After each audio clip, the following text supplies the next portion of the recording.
अच्छा अच्छा भाई, ये भाई मुझे मिले थे भी रास्ते के अंदर, इधर ही कॉलेज से बाहर, कॉलेज के करीब नहीं, कॉलेज के अंदर कर लो। तो इन भाई ने बड़ा एक हैरान कुन अपना रिजल्ट सुनाया, माशाल्लाह। माशाल्लाह बोल दो ना, माशाल्लाह। इन्होंने FAR 2 की क्लासें ज्वाइन की थी जब हम IS 41 पढ़ चुके थे, IS 38 पढ़ चुके थे, लीज भी पढ़ चुके थे, उससे पहले क्या करता है? और रिजल्ट आ चुका था। उससे पहले क्या किया? उसके बाद आके, उसके बाद क्यों क्लासें ज्वाइन की थी? रिजल्ट का वेट कर रहा था। रिजल्ट का वेट कर रहा था। तो R2 इनका पास हुआ है। आपने ये लीज IS 41 IS 38 कैसे कवर किए? वो एक मेरा दोस्त है बिलाल, उसने करवाए थे। वो उसका क्या बना है? वो भी पास हो गया। वो भी पास हो गया। अच्छा ठीक है। तो यानी कि आपने कुछ जो बच्चे लेक्चर ले लेते हैं, पीछे वाले टीचर के लेक्चर अटेंड करते हैं और ये करते हैं वो करते हैं, वो क्यों नहीं किया? वो लिखना भी था ना, साथ साथ 2 घंटे का लेक्चर भी था, तो इतना टाइम नहीं निकलता। फिर आपने दोस्त से कवर किए? अच्छा माशा। अच्छा, ये जो 3 टॉपिक्स हैं इनका सवाल कैसे हुआ आपका? सर हो गया था बस, ये मुझे भी नहीं पता कैसे हुआ था, बस हो गया था। अच्छा, आपने पेपर से निकल के कितने मार्क्स लगाए थे? 65 बने थे। 100 में से 65 बन गए थे। जी सर। और किए कितने नंबर का था? पूरा 100 का किया था। अच्छा, आपने पिछला भी कवर कर रहे होते थे दोस्त से, अगले भी टॉपिक चल रहे होते थे, तो इसको कैसे मैनेज करते थे? सर जो क्योंकि लास्ट 3 सब्जेक्ट थे आपके, तीनों पास हो गए। जी सर, जो 3 रह गए थे टॉपिक, उनको मैंने लास्ट मंथ में किया था जब क्लासेस खत्म हो गई थी। और जो 7 साल क्लासेस तो जाके ख़त्म ही कोई आखिरी महीने के 7-8 दिन बाद होती हैं। लास्ट वीक में कर लिए थे तीनों। लास्ट वीक में नहीं, वो जो लीज IS 12 में चल रही होती थी और लीज जो है वो फाइनल अकाउंट में चल रही होती थी, उसका क्या करते थे? थोड़ा थोड़ा वो जब थोड़ा बहुत आता था उसमें, तो मैं पूछ लेता था साथ वाले से कि ये कैसे है, तो वो जाके डेली कर, रूममेट थे ना, तो अच्छा, वो शुरू से इंटेलिजेंट हो? नहीं सर, इधर आपके पास आ गए। और यार ये बातें नहीं अजीब बनी। अच्छा, आप डेली का होमवर्क वैसे डेली करते थे? सर इसमें जो भी एफर्ट है आप किया है, मैंने कुछ नहीं किया। आपका निहायत ही क्लास में थोड़ा सा होता था कभी कभी नॉन सीरियस एटीट्यूड, लेट भी आते थे? जी सर। लेट आते थे? बाल हमेशा देर से आता। अच्छा, नंबर 1 आप लेट आते थे। जी सर। और नंबर 1 क्वालिटी है इनमें जो मैं आपको बताऊं, आखिरी दिनों तक आखिरी क्लास में इन्होंने छोड़ी नहीं। ये कहते थे बस मैंने ये नियत की हुई है बैठ जाने आके क्लास में। ये आपने की थी ना? सर कोई डिस्टर्ब करने वाला नहीं था ना, होता फिर मैं आ जाता था। क्या मतलब कोई डिस्टर्ब करने वाला नहीं होता था? आपकी क्लास में ना कोई नहीं होता कोई था। बच्चा डिस्टर्ब नहीं करता था? बाकी क्लासों में बच्चे आपको डिस्टर्ब करते? नहीं सर, मैं आपको डिस्टर्ब करने आता था। अच्छा अच्छा अच्छा, चलें ठीक है, जाएं।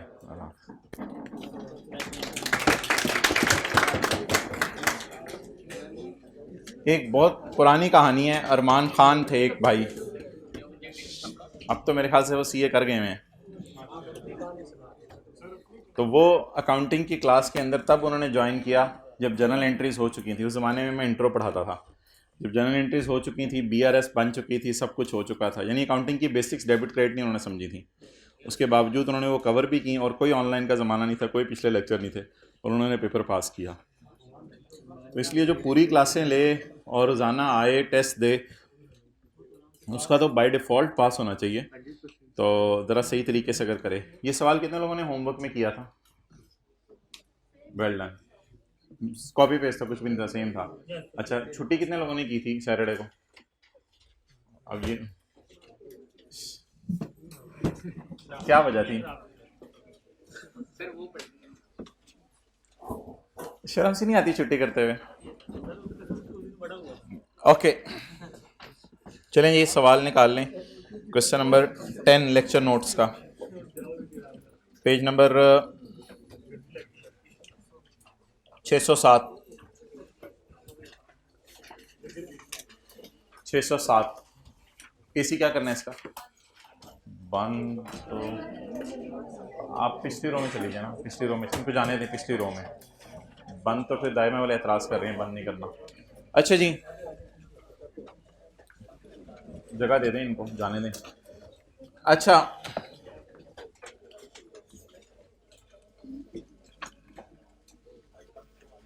भाई जैकेट लाने लगे हो? अच्छा ठीक है।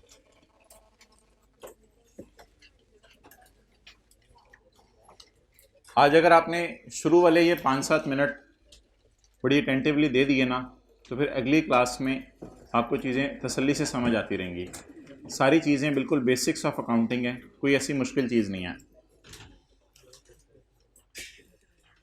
क्लोजिंग पेएबल की साइड सोचें भाई, तो बस 5-10 मिनट अटेंटिवली दे दें। इसको कर दो यार, इसका टेम्परेचर कम कर दो। आप चेंज कर लेना, अभी तो उधर चले जाएं, डायरेक्ट एसी की हवा आ रही है, तो 2-4 रोज पीछे चले जाएं। अच्छा, जिस चीज़ को इशू आ रहा है थोड़ा सा जगह चेंज कर ले। अच्छा, एक्सपेंस आप मुझे बताएं कि क्लोजिंग पेएबल किस साइड पे आता है, ज़रा साइड सोच लें। इधर तो भाईजान एसेट्स का क्लोजिंग आता है ना,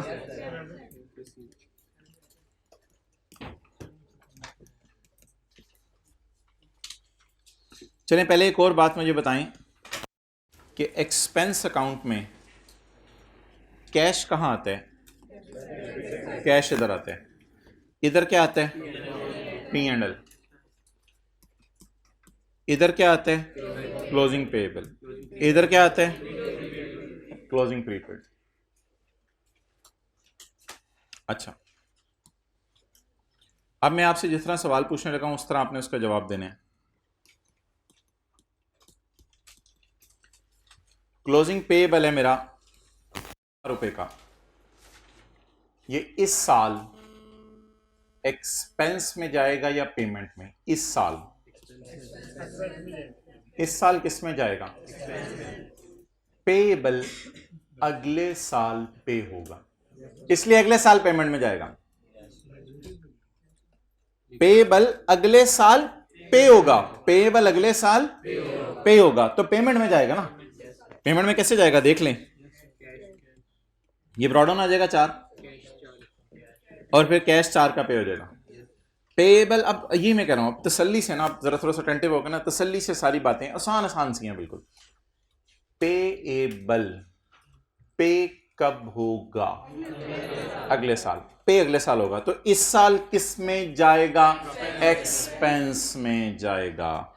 क्या अगर कभी पेपर में आपको दे दे पेएबल, क्या अगर कभी पेपर में आपको दे दे पेएबल और कोई डाटा ना दिया, तो क्या मैं कॉन्फिडेंटली कह सकता हूं ये पे होगा अगले साल, खर्चे में जाएगा इस साल? तो अल्लाह का शुक्र है बैलेंसिंग आ भी खर्चे वाली साइड पे रही है। अगर अकल ना भी लगाएं, बैलेंसिंग फिगर आ भी किस वाली साइड पे रही है? खर्चे वाली साइड पे। पहले वो सुबह वाली बात मेरे से एग्री कर लें कि इधर कैश आता है एक्सपेंस अकाउंट में, इधर P&L आता है। P&L को कहते हैं एक्सपेंस की फिगर, P&L को कहते हैं एक्सपेंस की फिगर, P&L में जाता है। ठीक, अब वो जो मैंने आपसे एक तारीखी बात पूछी है उसका जरा मतलब बता दें। अगर कभी जिंदगी में आपको मैं कहूं कि मैंने 1 दिसंबर को कारोबार शुरू किया है और दिसंबर के महीने का बिजली का बिल अभी तक मैंने पे नहीं किया, तो ये पे कब करना है? इसका मतलब है इस्तेमाल तो इस साल की है ना, तो पेएबल पे कब होगा? अगले साल। एक्सेलेंट, बार बार बोलें, पेएबल पे कब होगा? तो इस साल किस में जाएगा? P&L में, एज अ खर्चा। ये पहली बात है मेरी, खत्म हो गई। दूसरी बात, बिल्कुल आसान सी बातें हैं, इसको 2-3 दफा हम रिवाइज करेंगे।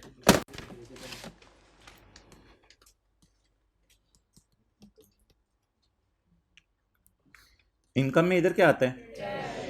और इधर इनकम आती है, इधर इनकम आती है, इनकम। P&L से मुराद इनकम।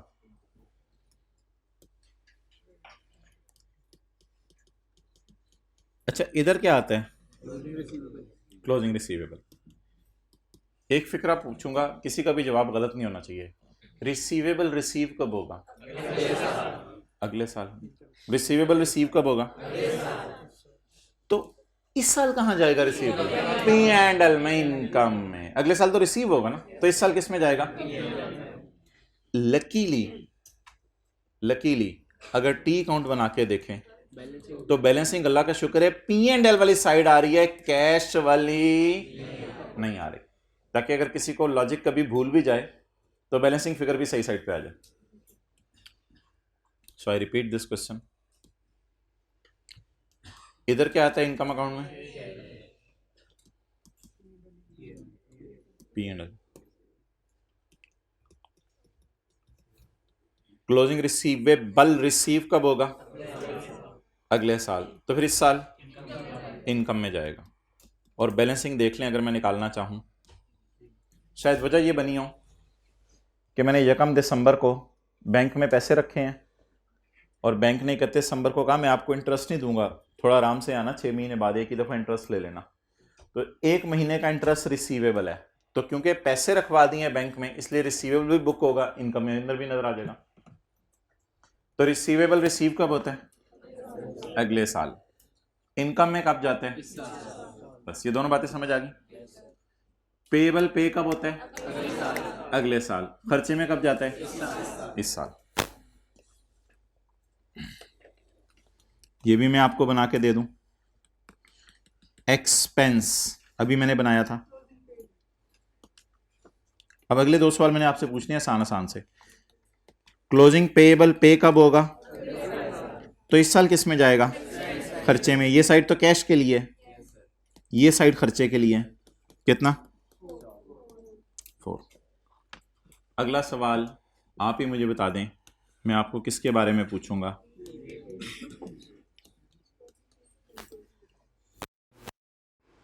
एक्सपेंस के बारे में। एक्सपेंस के बारे में मैं आपसे अगला सवाल पूछूंगा।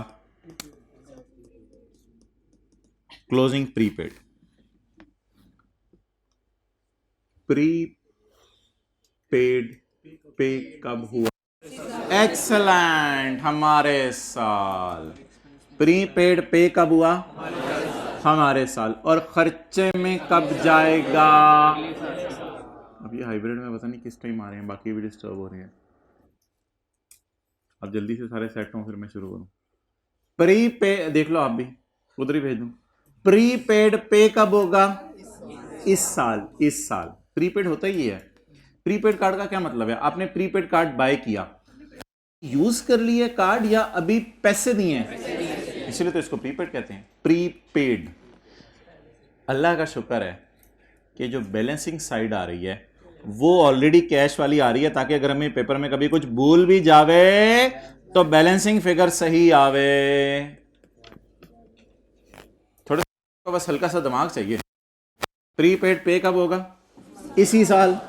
प्रीपेड कार्ड क्या होता है? पे कर देते हैं, लेकिन जब तक स्क्रैच ना करें तब तक खर्चा बुक नहीं कर सकती ऑर्गेनाइजेशन ने अपने 10 एम्प्लॉइज को प्रीपेड कार्ड लेके दे दिए, तो ऑर्गेनाइजेशन इन 10 एम्प्लॉइज के प्रीपेड कार्ड को एक्सपेंस में बुक नहीं करेंगे, क्योंकि जब तक वो प्रीपेड कार्ड स्क्रैच होके यूज ना हो जाए।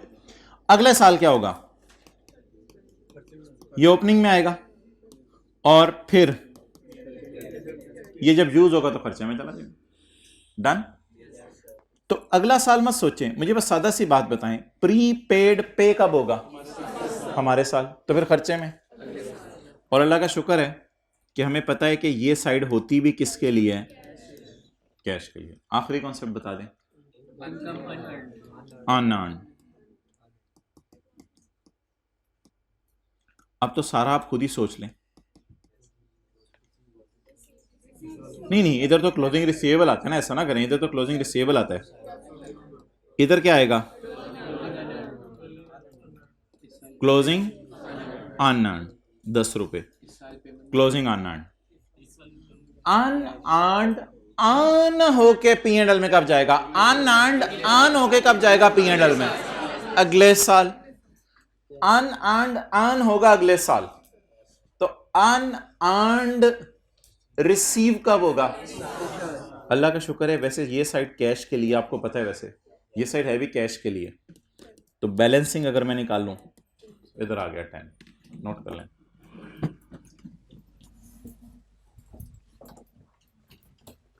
कंक्लूजन क्या सारी बात की?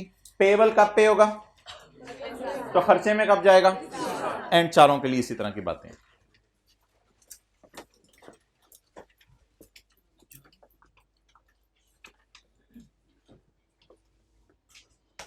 टाइम पे आएगा।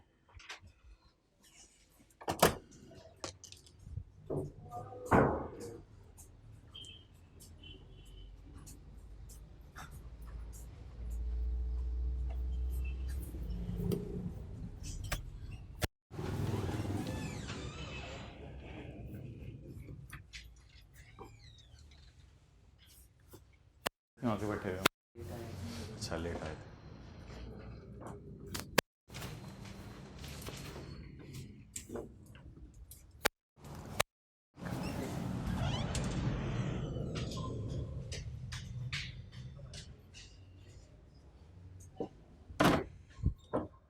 अच्छा आप सोच भी लें,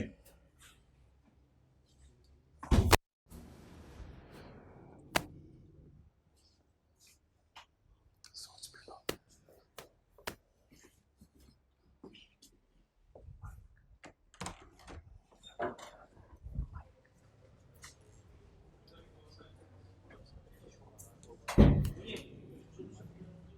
अच्छा ठीक है।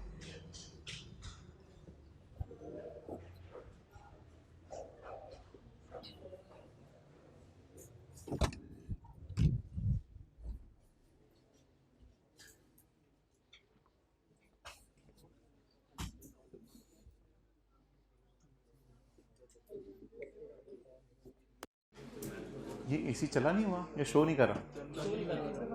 शो नहीं कर रहा, चल नहीं रहा। हवा देखो, नहीं हवा आ रही।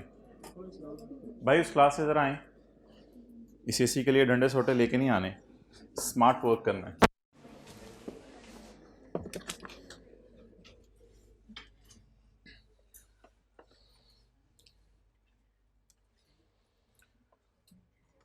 ओके जी, लास्ट टाइम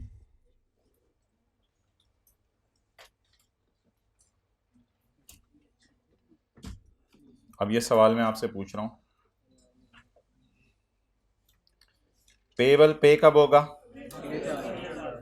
तो फिर इस साल किस में जाएगा? खर्चे में। P&L इसलिए मैंने लिखा है। वैसे बैलेंसिंग साइड भी ये P&L वाली है, क्योंकि आपको पता है एक्सपेंस अकाउंट में यहाँ कैश आता है। रिसीवेबल रिसीव कब होगा? अगले साल। तो फिर इस साल किस में जाएगा? इनकम में। प्रीपेड पे कब हुआ होगा? प्रीपेड पे इस साल। तो इसका मतलब है हमारे साल अगर पे हो गया तो खर्चे में कब जाएगा? अगले साल। अनअर्न्ड अर्न कब होगा? इनकम में कब जाएगा? मिसाल के तौर पे बिलावल को हमने घर किराए पे दिया, तो हमने रेंटल इनकम कमानी है। भाई मेरी बात सुनो, बिलावल की बात हो रही है, आप सुन नहीं रहे। बिलावल को हमने घर किराए पे दिया और आप ना ही बोला करो। बिलावल को हमने घर किराए पे दिया, तो वो किधर है बबलू? छुट्टी पे आज। हमने इस साल जो है वो घर किराए पे दिया, बल्कि इस साल घर किराए पे नहीं दिया। इस साल हमने बिलावल को कहा आपको हम अगले साल से घर किराए पे देंगे। बिलावल ने कहा किराया अभी रख लो। ये किराया अर्न हो गया या अनअर्न्ड? अनअर्न्ड।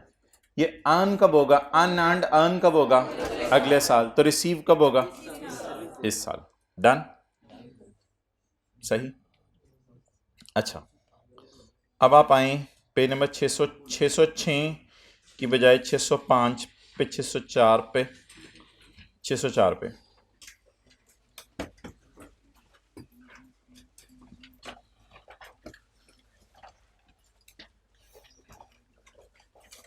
एक्सपेंस पेएबल भी होता है, प्रीपेड भी होता है, ऐसा ही है।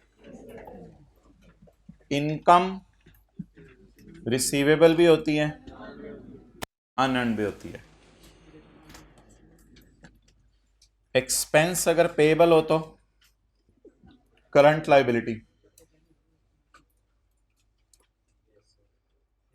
वो मुज़ाकरात कर रहे हैं आपस में। अच्छा, पुरानी किताब में ये चैप्टर 9 था। अच्छा, अगर 9 में भी नहीं मिल रहा। अगर प्रीपेड हो एक्सपेंस तो एसेट। इनकम अगर रिसीवेबल है तो ये इनकम करंट लायबिलिटी कैसे है? Liability to provide home to Bilawal. हमारे पर लायबिलिटी है ना कि बिलावल को घर दिए रखें, पैसे आगे अभी तक कमाए नहीं। लायबिलिटी है कि हमने सर्विस देनी है। अच्छा, पेबल के मुख्तलिफ नाम, एक्रूड, ओड, ड्यू, आउटस्टैंडिंग। और रिसीवेबल के मुख्तलिफ नाम। अब आ जाए expense accrued, expense due, expense outstanding. तो आपने बबलू की तरह जो है वो कूदना नहीं है कि ये क्या हो रहा है मेरे साथ। अब ये सारे नाम याद कर लें। पेएबल के ये 4 नाम है, रिसीवेबल के ये 4 नाम है। इसके अलावा अगर आपको जहन में कोई नाम आ रहा है तो ज़रूर लिखवा दें, मैं अगली दफ़ा बुक में डाल दूंगा आपका नाम लिखे बगैर। Arrear, excellent. भाईजान गलत साइड से जा रहे हो। एरियर, ठीक है, गुड, अच्छा नाम लिखवा दिया, आई रियली अप्रिशिएट। और कोई नाम आपने सुना हो ज़िंदगी के किसी मोड़ पे? मिलेबल, रिसीवेबल, मिलेबल, पेएबल, देएबल। अच्छा, और प्रीपेड का नाम और अनअर्न्ड का भी नाम, एडवांस। डन।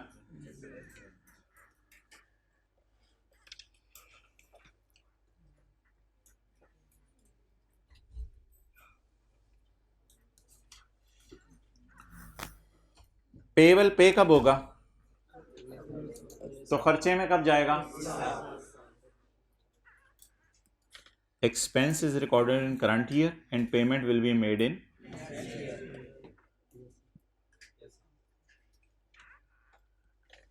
रिसीवेबल रिसीव कब होगा? रिसीवेबल रिसीव कब होगा? तो P&L में कब जाएगा? Income is earned in current year but amount will be received in. कौन सी बातें? प्रीपेड पे कब होगा? इस साल। और जब कार्ड स्क्रैच करके नाखूनों पे ऐसे चिरचिर की आवाज आती है, दिल नहीं चाहता, सिक्के से करते हैं हम। अच्छा, तो प्रीपेड पे कब होगा? इस साल। तो खर्चे में पे कब होगा और खर्चे में कब जाएगा? अगले साल। अनअर्न्ड अर्न कब होगा? अनअर्न्ड अर्न अगले साल। तो फिर रिसीव कब होगा और इनकम में कब जाएगा? अगले साल। डन। और टी काउंट्स के फॉर्मेट तो आपको पता ही है। इनकम में इधर कैश आता है, इधर P&L, और एक्सपेंस में इधर कैश आता है, इधर P&L।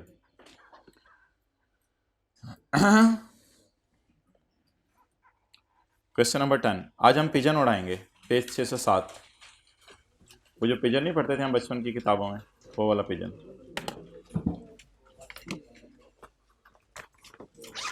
खोलें साथ वाले का ज्योमेट्री, ब्लैक पेन निकालें, ले आओ। क्या है जी? हम पढ़े थे क्वेश्चन नंबर 10 कर रहे थे हम।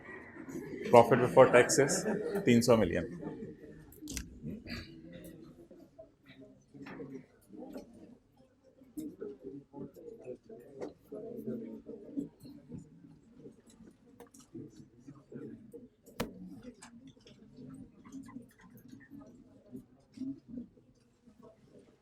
जी, प्रॉफिट बिफोर टैक्स बोलें।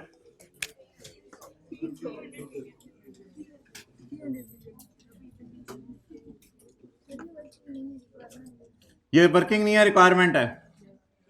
कौन सी रिक्वायरमेंट, ए है बी है? Current tax, profit before tax कितना जी? 0।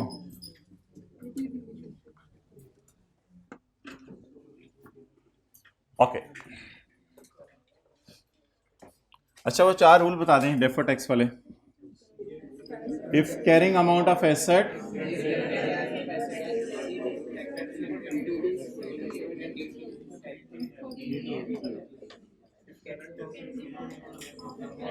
लाइबिलिटी का रूल है अगला। अगला रूल किताब में एसेट का लिखा हुआ है, किताब वाले तरतीब से होने चाहिए। If carrying amount of asset, ये किताब का कौन सा पेज है? पेज 600। और जबरदस्त।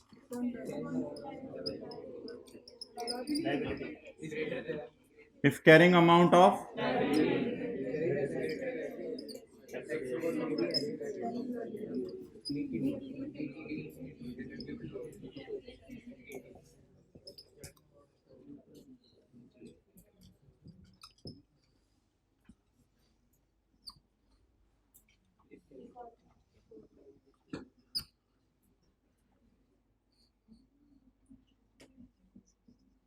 हर इतवार होती है सुबह, आज तो मैं पढ़ पढ़ के लुत्फ मचा दूंगा।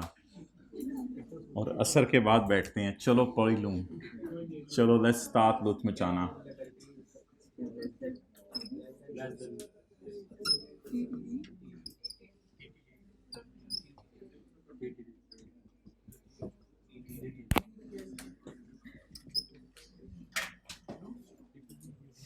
ओके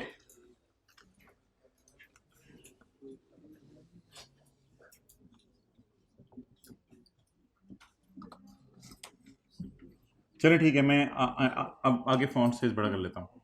अभी प्रॉफिट बिफोर टैक्स का लॉस लिखा हुआ है। अच्छा जी,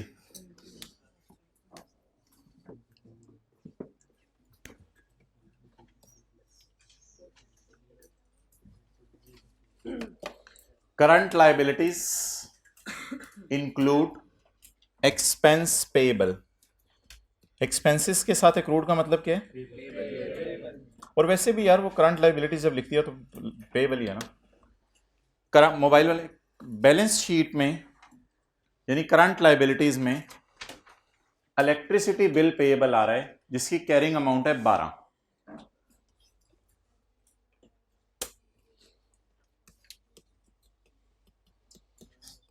अच्छा, बैलेंस शीट में करंट एसेट्स में क्या आता है? इनकम रिसीवेबल,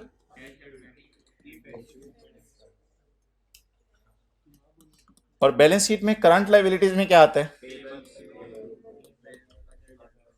ये जो चार चीजें आपको पता है बैलेंस शीट में कहाँ आती हैं? कहीं पता चले बैलेंस शीट में कैरिंग अमाउंट्स निकालने लगे वहां आपके छक्के छूटे हों। बैलेंस शीट में करंट एसेट्स में क्या आता है? रिसीवेबल। और करंट लाइबिलिटीज में अगर प्रीपेड है तो बैलेंस शीट में कहां नजर आएगा? करंट एसेट्स में। और अगर अनअर्न्ड है तो बैलेंस शीट में करंट लाइबिलिटीज में। Have a pick of this.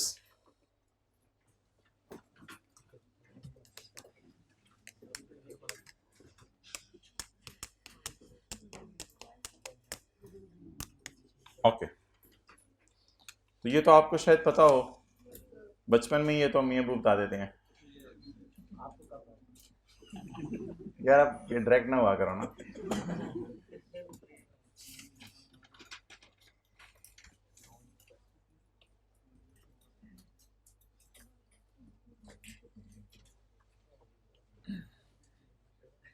चलें जी आगे।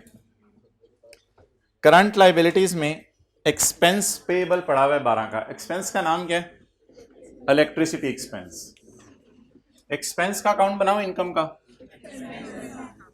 वर्किंग नंबर 1, इस अकाउंट का नाम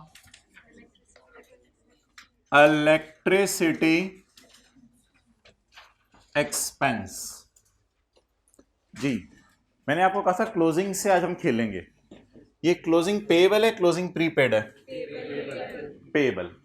liability current liabilities include closing ही है फिर ये। कैरिंग अमाउंट ऑफ 12 मिलियन, तो लाइबिलिटीज में 12 मिलियन पड़ा हुआ है। अच्छा जी, लाइबिलिटी जरा सोचें किधर आती हैं? इधर तो एसेट्स आते हैं, इधर क्लोजिंग पेएबल 12। ये पेएबल पे कब होगा? पापा के आना चाहती हैं तो आ सकती हैं, इधर मुश्किल नजर आ रहा है। तो पेएबल पे कब होगा? अगले साल। पेएबल पे कब होगा? अगले साल। खर्चे में कब गया होगा? इस साल। कितना? चलें जी अकाउंट बना लें।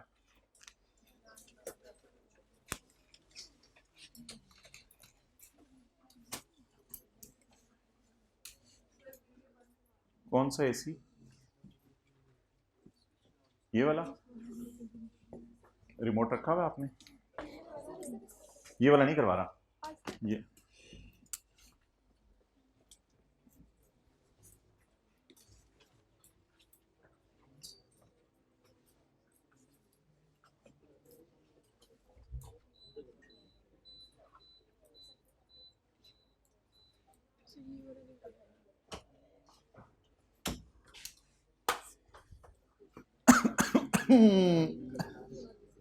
अच्छा जी,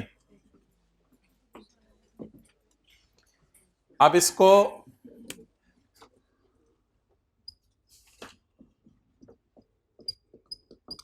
अब इसको हमने कैसे डील करना है, while performing current and deferred tax. उसके लिए हमें देखना पड़ेगा कि टैक्स वाले कौन सी अकाउंटिंग यूज कर रहे हैं। हम जो है ना IFRS वाले हमेशा एक्रूअल अकाउंटिंग यूज करते हैं। एक्रूअल अकाउंट में 4 अकाउंट एग्जिस्ट करते हैं।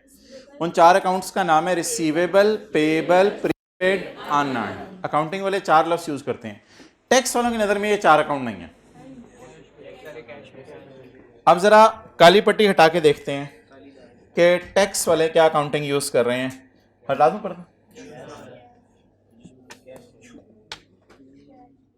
द खर्चा will be deducted for tax purpose. The खर्चा will be deducted for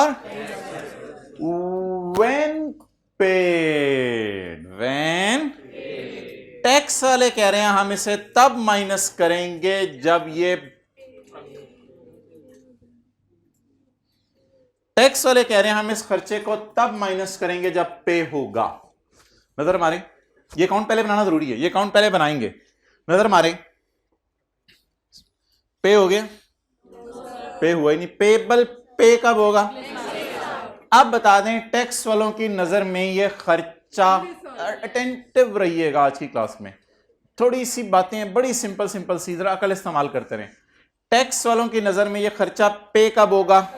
अगले साल। जब पे होगा तब खर्चे में चला जाएगा।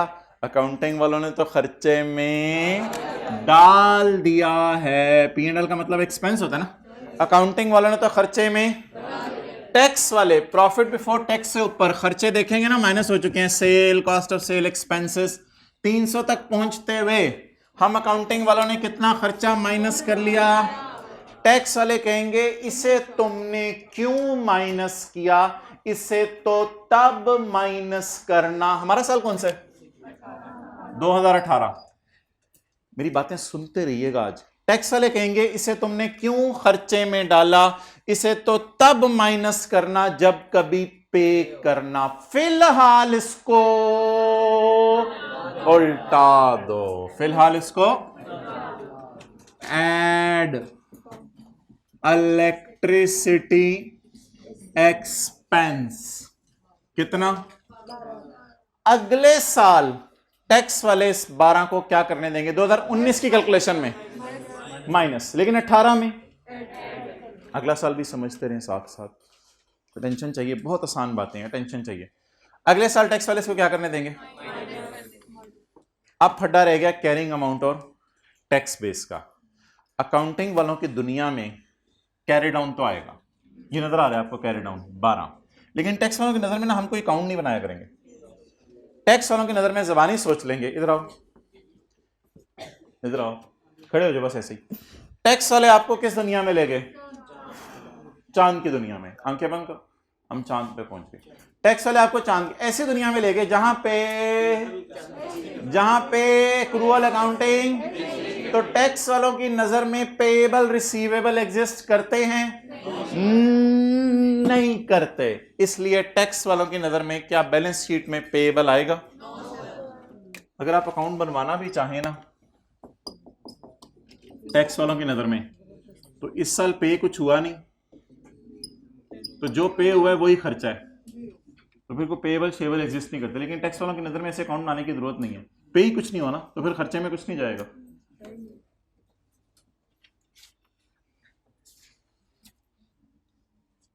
ओके, आप बताएं defer tax liability slash as on 31 December 18। Electricity expense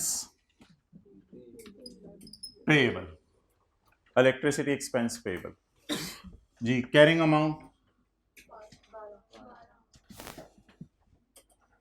12, tax base 0। तसल्ली से सोच लें इस 12 के साथ फ्यूचर में क्या होना है। यार मैं टैक्स का कॉलम डालना ही नहीं, एंड पे एक दफा टैक्स निकाल दूंगा बस। खुला खुला करके डिफरेंस नोट करते हैं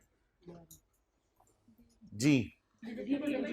डिडक्टेबल इन फ्यूचर और टैक्सेबल इन फ्यूचर, रूल नहीं देखना, सोचना है।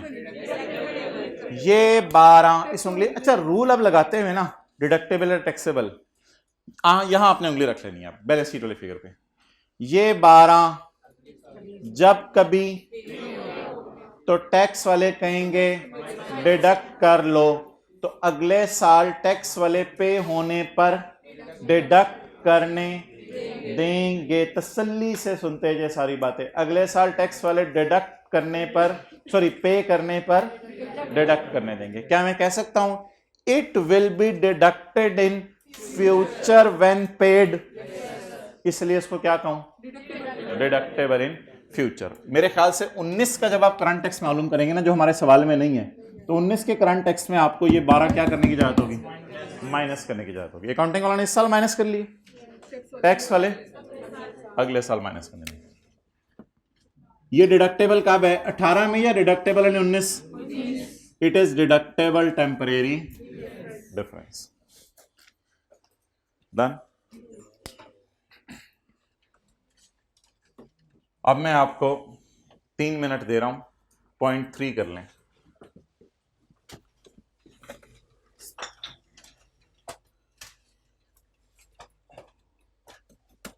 पहले जरा टी काउंट बना लें। अच्छा पहले इधर रखो, नोट कर लें, ये छुट्टी ना किया करें।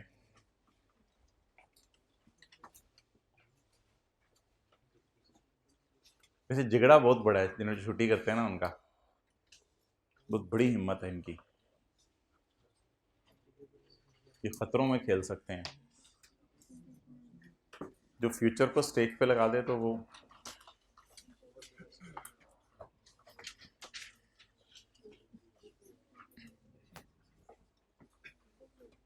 चलो इधर आ जाओ।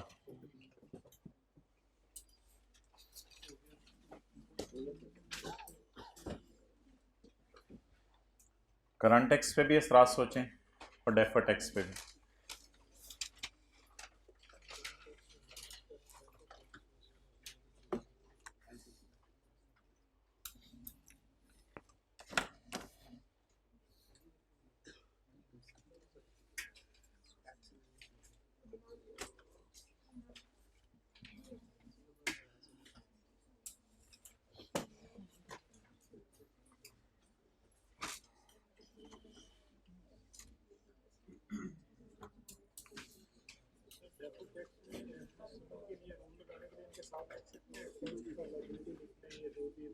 हाँ पेएबल लिख लिया ना एक्सपेंस के साथ, पेएबल का मतलब लाइबिलिटी, फिर लिख सकते हो, कोई मसला नहीं।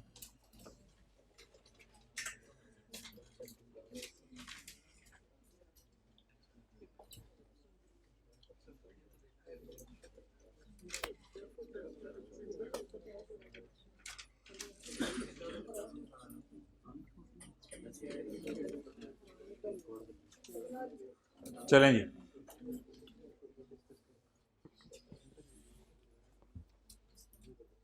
अब सवाल पढ़ें। Interest receivable has a carrying amount of 15 million. ये इंटरेस्ट एक्सपेंस है, इंटरेस्ट इनकम है, पहले तो ये डिसाइड कर लें। रिसीवेबल का लफ्ज किसके लिए यूज होता है, इनकम के लिए। तो इनकम टाइप अकाउंट बनाओ, ये expense type, income type.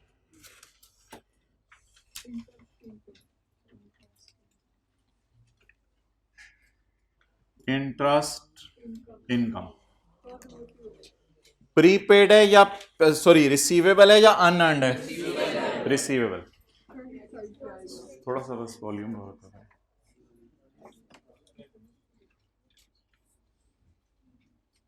Closing receivable कितना? अच्छा हर जगह ना जो चीज बनाते हुए जिस तरह सोचा जा रहा हो वो उसी तरह सोचा करें। यहाँ टी काउंट बन रहे, कोई और सवाल पूछूंगा, करंट टैक्स में कुछ और पूछूंगा, डेफर टैक्स के अंदर कुछ और पूछेंगे, फिर टैक्स बेस में कुछ और पूछा जाएगा, डिफरेंस में कोई और सवाल पूछा जाएगा। तो जब मैं जो फिक्रा बोलूं उस फिक्रे को जरा गौर से सुन लिया करें। रिसीवेबल रिसीव कब होगा, अगले साल। तो इस साल कहाँ जाएगा, P&L में, P&L इस साल जाएगा P&L में। इस P&L को कहते हैं इनकम। इस साल इनकम में चला गया, कितना? ये पहली बात होगी। अब इससे आगे मैं टी अकाउंट को कन्वर्ट करूं करंट और डेफर्ड टैक्स की वर्किंग में, उसके लिए मुझे देखना चाहिए कि टैक्स वाले कौन सी अकाउंटिंग पसंद कर रहे हैं। हम अकाउंटिंग वाले तो एक्रूअल अकाउंटिंग पसंद कर रहे हैं। ये रिसीव कब होगा? अगले साल। हमने कब इनकम में डाल लिया है? इस साल। ये तो देखा है ना, हमने इस साल P&L में डाल दिया 15। ये 300 तक पहुंचते हुए 15 ऐड हो चुका हुआ है, 15 रुपए ऐड हो चुके हैं 300 तक पहुंचते हुए।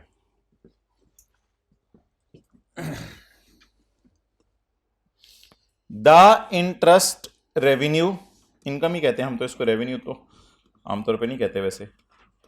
The interest income will be taxed when receive, इस पे हम तब टैक्स लेंगे जब, इसका मतलब है ये कौन सी अकाउंटिंग फॉलो कर रहे हैं? Cash accounting. अच्छा, करंट टैक्स के लिए मैं बात करने लगा हूं। पहला सवाल मेरा, हम अकाउंटिंग वालों ने इनकम बुक कर ली है? यस। टैक्स वाले कह रहे हैं इस पर तब इनकम में डालो जब मिले। हमने कहा अभी तो मिला नहीं, तो इन्होंने कहा फिर इनकम में ना डालो। हमने कहा हमने तो डाल लिया हुआ है, तो निकाल दो। बस ये जो मैंने आपसे बात की है ना सारी, ये जरा सुने। हमने इनकम में डाल दिया हुआ इसको, पहली बात मेरी खत्म हो गई।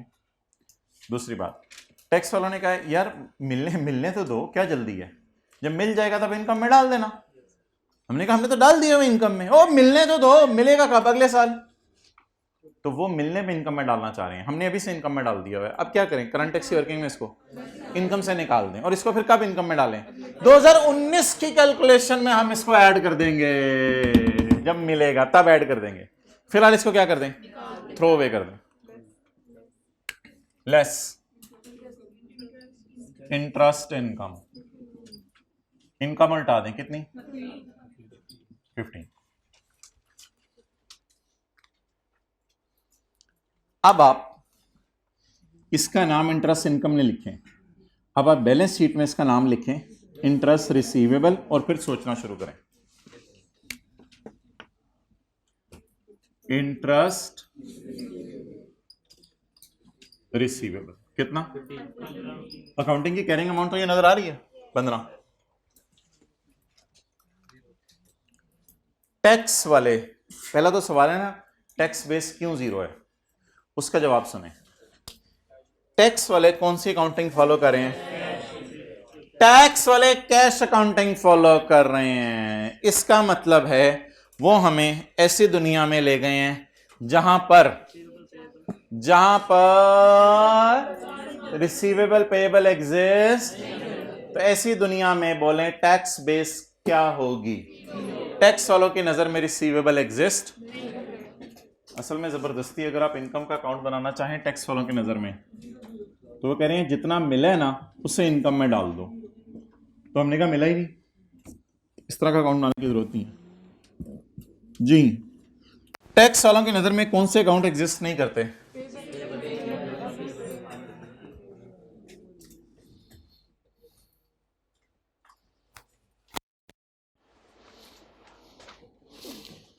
एक्रूअल अकाउंटिंग IFRS वाले हमेशा फॉलो किया करेंगे, उसमें ये 4 अकाउंट एग्जिस्ट करते हैं। टैक्स वाले कभी, अकाउंटिंग वाले कभी भी कैश अकाउंटिंग यूज नहीं करेंगे। टैक्स वाले अगर कैश अकाउंटिंग यूज कर रहे हैं, जैसे कि सवाल बता रहा है, तो दीज 4 अकाउंट्स, अगर ये 4 अकाउंट एग्जिस्ट नहीं करते उनकी किताबों में, तो इसका मतलब है टैक्स वालों की बैलेंस शीट में क्या आ जाएगा? 0। अब भाई आप स्काई ब्लू कपड़े खड़े हो जाए।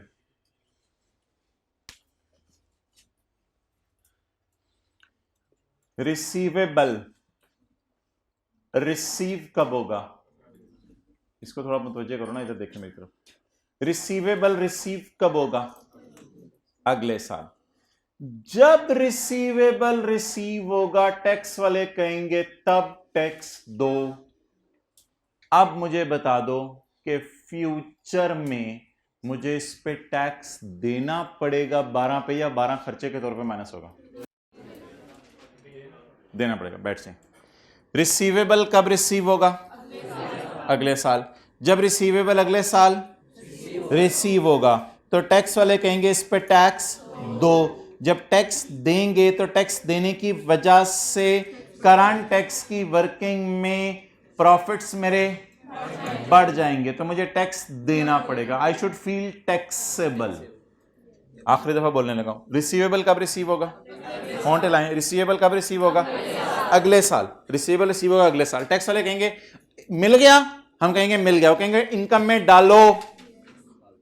अगले साल हम कहेंगे हमने तो नहीं इनकम में डाला हुआ, क्योंकि हम तो पिछले साल इनकम में डाल चुके हैं। तो टैक्स वाले अगले साल कहेंगे इनकम में डालो।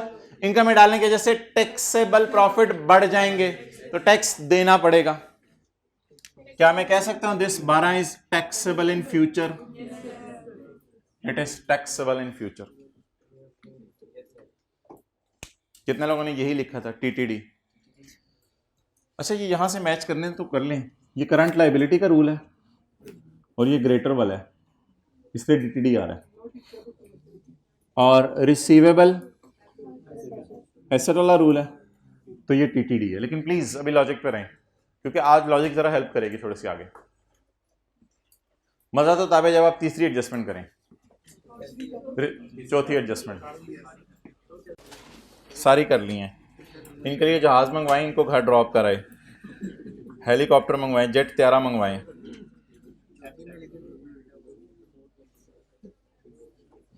चलें जी, ये सिर्फ एडजस्टमेंट करनी नहीं है, इसमें सारी चीजें सोचनी भी हैं।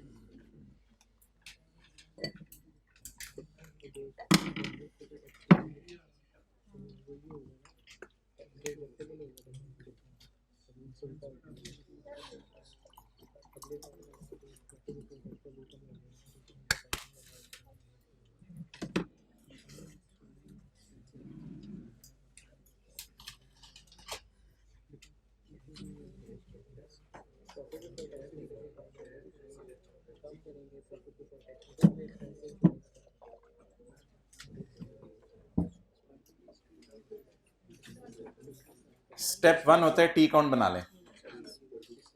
स्टेप 1 होता है टी काउंट बना लें, बस।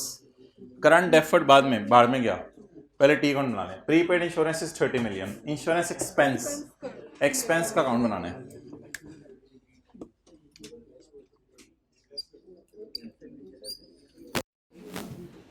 जी, इंश्योरेंस एक्सपेंस इधर पेएबल आते हैं। फील करें, वरना मैं फील आगे कराता हूँ फिर। इधर पेएबल आते हैं, मुंह नहीं हिला रहे आप लोग। इधर पेएबल आते हैं। भाई आपने लट नीचे निकाल के रखी हुई है, ऐसे मुंह हिलाओ।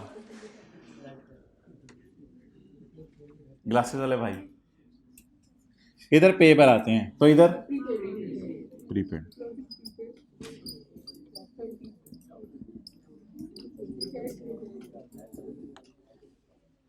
प्रीपेड पे कब हुआ होगा? प्रीपेड पे इस साल हुआ होगा, और खर्चे में कब जाएगा?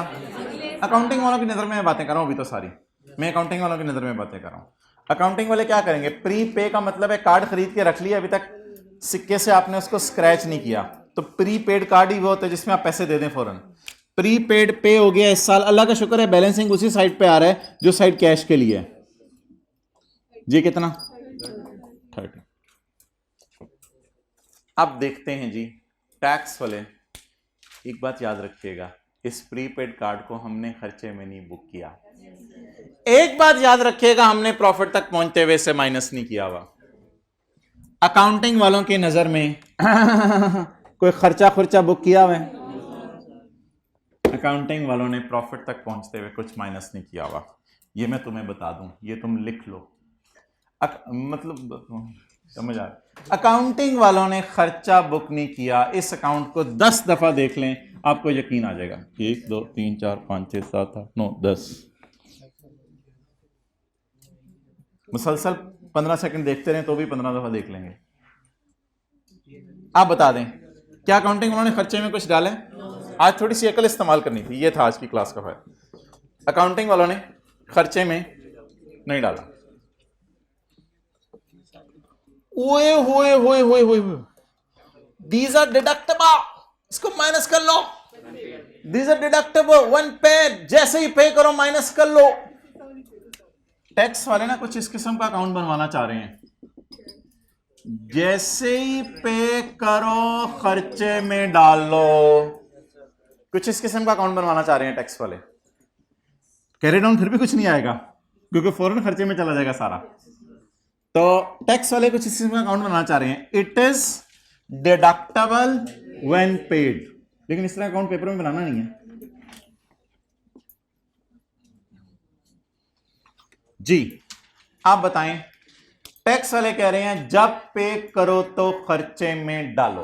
अब जरा तसल्ली से, हमने खर्चे में नहीं डाला, यहां ऐसे ऐसे करके ना आंखें देख लें, हमने खर्चे में, टैक्स वाले कह रहे हैं पे कर दिए तो खर्चे में डालो।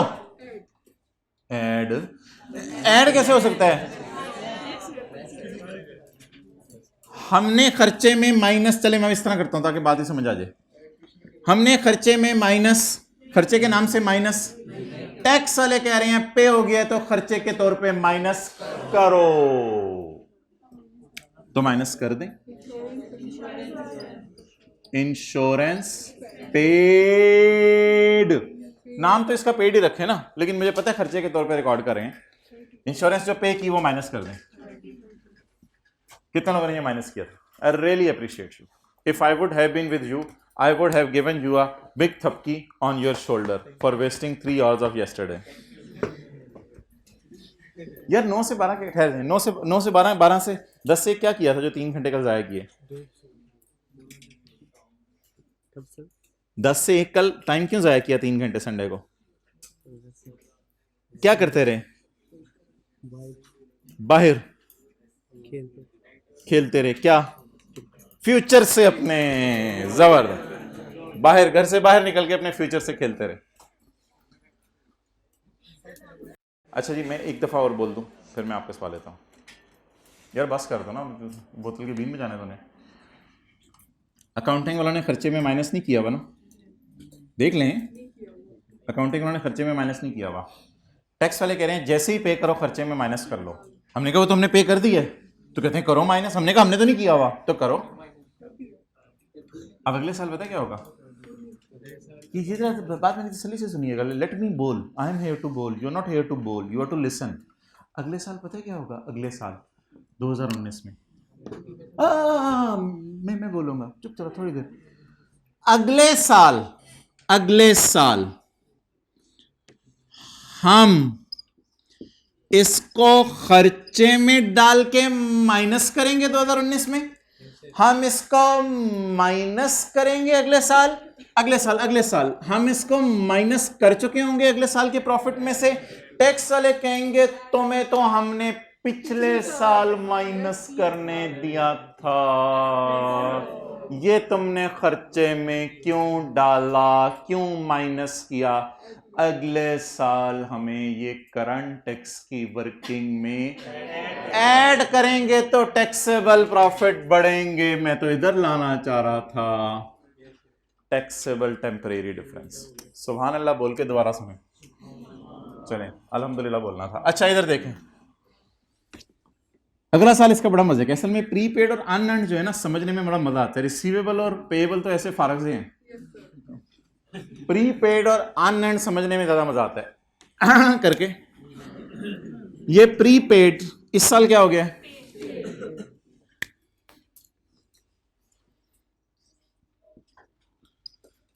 अगले साल जब कार्ड स्क्रैच होगा चिर्र, तो अगले साल कहां जाएगा? खर्चे में। जब अगले साल ये खर्चे में जाएगा तो अगले साल अकाउंटिंग वाले इसको 19 के प्रॉफिट तक पहुंचते हुए माइनस कर चुके होंगे।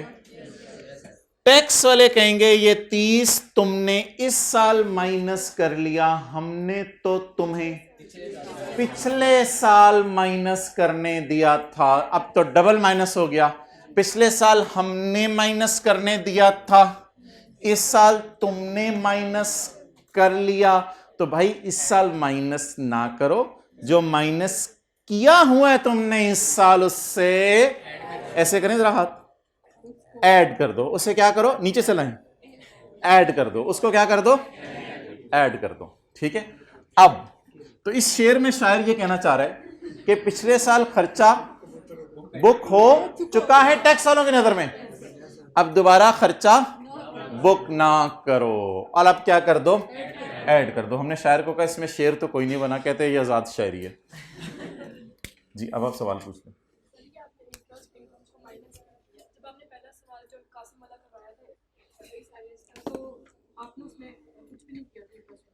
कौन सा वाला? उसमें सवाल में लिखा नहीं होता कि इसका करना क्या, इस सवाल में तो लिखा हुआ है, अगर कोई ऐसी लाइन उसमें भी लिखी होती तो भी करते। ठीक है, ऐसी कोई लाइन आएगी सवाल में उसके बारे में, ये हार्ड एंड फास्ट रूल नहीं है इंटरेस्ट इनकम के बारे में, सवाल बताया करेगा, जब बताएगा तभी करेंगे। तो भाई ये बड़ी मज़े की चीज़ थी समझने वाली कि ये माइनस क्यों, सॉरी माइनस ही हो रहा है ना 30, हाँ ये माइनस क्यों हो रहा है, पहले ये बात थी। और दूसरी बात और मज़े की समझने वाली है, क्या नाम है इसका, प्रीपेड इंश्योरेंस। ये एसेट है, पेन प्रीपेड इंश्योरेंस। अच्छा अकाउंटिंग वालों की नज़र में इसकी कैरिंग अमाउंट क्या है, 30। टैक्स वाले आपको ऐसे दुनिया में ले गए हैं जहां ये अकाउंट एग्जिस्ट नहीं करते, और अगर आपके पास टाइम है तो मैं आपको टैक्स वालों का अकाउंट भी बना के दे रहा हूं साथ साथ, ताकि घर में कंफ्यूजन ना आए। कुछ लोगों को पता नहीं क्यों कंफ्यूजन आती है। As it is paid so it is deductible, so the carrying amount is zero as per tax rules। लेकिन हमने इस तरह नहीं सोचा करना, हमने सोचा करना है कि टैक्स वाले कैश अकाउंटिंग फॉलो कर रहे हैं, इसलिए कैश अकाउंटिंग में बैलेंस शीट में ये वाले अकाउंट नहीं जाते। अब खड्डा सारा आके ना यहां पड़ा हुआ है कि ये टैक्सेबल है या डिडक्टेबल है। इसकी लॉजिक सोचने के लिए ना हमेशा आपने यहां आके उंगली रखनी है, यहां से आपने पकड़ना है इसको, दर्द हो रही। अच्छा प्रीपेड खर्चे में कब जाएगा, इस साल, माशाल्लाह सुभान अल्लाह। प्रीपेड खर्चे में कब जाएगा, अगले साल। प्रीपेड खर्चे में कब जाएगा, अगले साल। हम अकाउंटिंग वालों ने इसको इस साल तो माइनस नहीं किया था, किया था खर्चे में माइनस।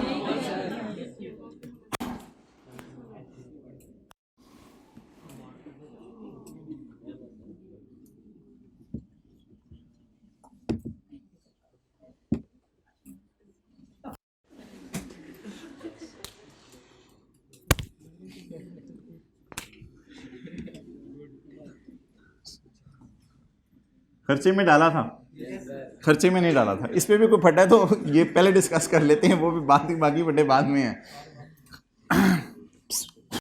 खर्चे में डाला है कुछ, बात ही खत्म होगी। अच्छा आप सारे इधर थोड़ी सी इधर आ, बात बड़ी सिंपल सी है। अकाउंटिंग वालों ने इस साल खर्चे में डाला। अब जिस तरह मैं सुनूंगा ना उस तरह बोलना है, किसी ने बीच में बोंगी नहीं मारनी क्योंकि रीस्टार्ट करना पड़ता है। अच्छा अकाउंटिंग वालों ने खर्चे में डाला है, नहीं डाला अकाउंटिंग वालों ने खर्चे। टैक्स वाले कह रहे हैं पे हो गए तो खर्चे में डाल दो, डाल लेते हैं, ठीक है जी डाल दिया खर्चे में। अच्छा अगले साल ये खर्चे में जाएगा अकाउंटिंग वालों की नज़र में, ऐसे ही है ना क्योंकि अभी तो पेमेंट में चला गया। अगले साल अकाउंटिंग वालों की नज़र में कार्ड स्क्रैच होगा तो खर्चे में जाएगा। अगले साल अकाउंटिंग वाले खर्चा माइनस कर देंगे, टैक्स वाले कहेंगे यार खर्चा माइनस ना करो प्लीज, खर्चे को माइनस किए हुए को भी उल्टा दो।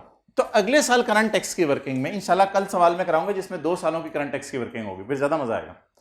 तो फिर अगले साल जाके करंट टैक्स की वर्किंग में हमने जो खर्चा माइनस कर लेना है उसे क्या कर देंगे, ऐड करने से टैक्सेबल प्रॉफिट अगले साल ज्यादा टैक्स देना पड़ेगा, क्यों इस साल माइनस होकर बेनिफिट ले लिया ना, अगले साल ज्यादा टैक्स देना पड़ेगा, इसलिए टैक्सेबल इन फ्यूचर। अच्छा यार आप ना सारे कॉन्सेप्ट की मत मार देते हैं जब आप साथ वाले को कहते हैं छाड़ यार रूल 1 है, और छाड़ यार टीटीडी बस रूल 1 की वजह से है ना, पता नहीं किन चक्करों में तो पड़ा हुआ है। नहीं ऐसे ना किया करें, तो सोचने दिया करें उसको, तो सोच के टीटीडी तक पहुंचे। रूल 1 लगा के टीटीडी तक पहुंचना तो फिर मैं जा रहा हूं, रूल 1 भी लग रहा है पेपर में, अगर कोई मसला मसला हो गया रूल 1 लग के इंशाल्लाह पास हो जाएंगे आप, लेकिन वही वाले चार्टर्ड अकाउंटेंट होंगे। तो फारग चार्टर्ड अकाउंटेंट नहीं बनना। अच्छा क्या करना है? 300। अच्छा, पॉइंट नंबर 5 यार, अब आखिरी है आनंद, उसके बाद तो स्टोरी ही हो रहा है, उसके बाद तो कोई दुनिया ही हो रहा है, वो मैं तो बाद में डिस्कस करूंगा। पॉइंट 5 आप कर दें और ये अकल लगा के अपनी बिस्मिल्लाह पढ़ के अकल को रीस्टार्ट करें। रीस्टार्ट करके मतलब मोबाइल साइड पे रख दें, सारे जहन से निकाल दें जो जो सोचें आपकी जहन में। अगला पॉइंट, बस चलें, बात ही खत्म होगी। अनअर्न्ड वाला,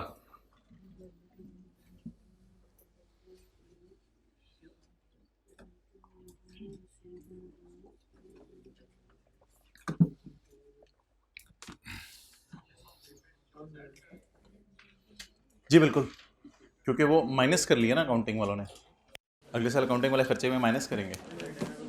बिल्कुल आप सही पहुंचे हो। टैक्स बढ़ेगा, टैक्सेबल इनपुट, बिल्कुल आप सही कहा है, अगले साल ऐड होगी, खर्चा उल्टेगा, मतलब ये है जी। कौन है, हाथ खड़ा करें। हाँ जी,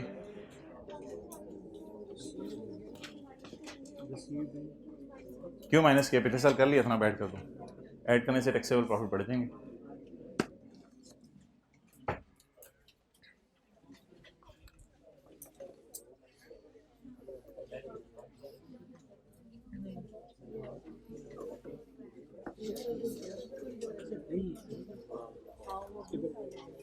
अकाउंट बनाए, अकाउंट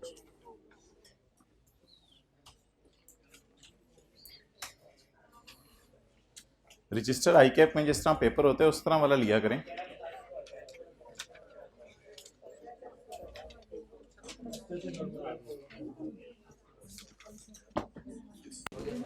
चलें जी,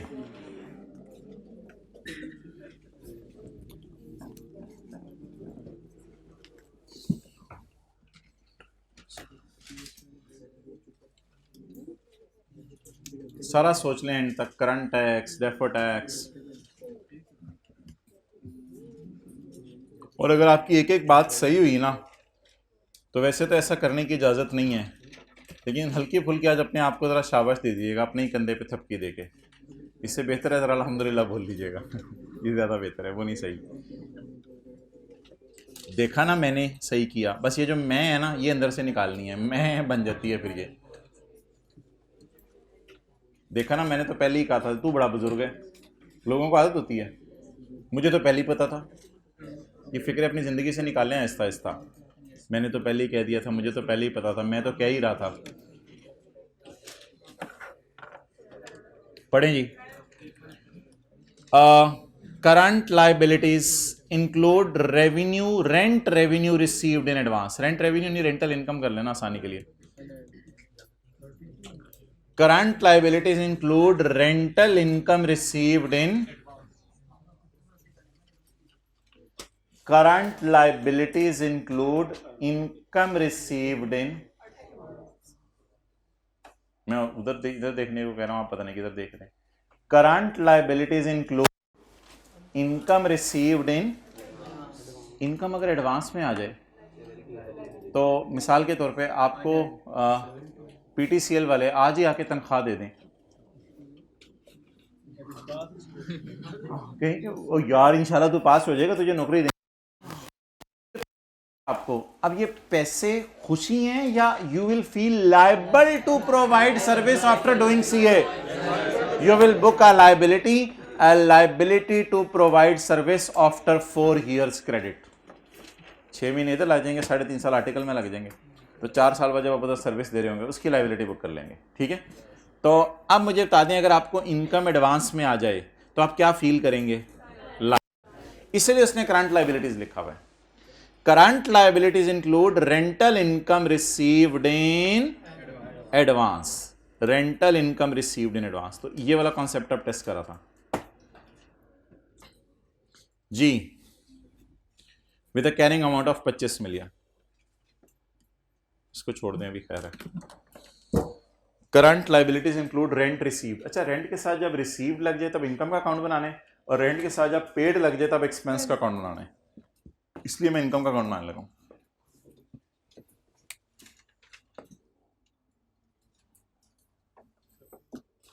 वर्किंग नंबर 4,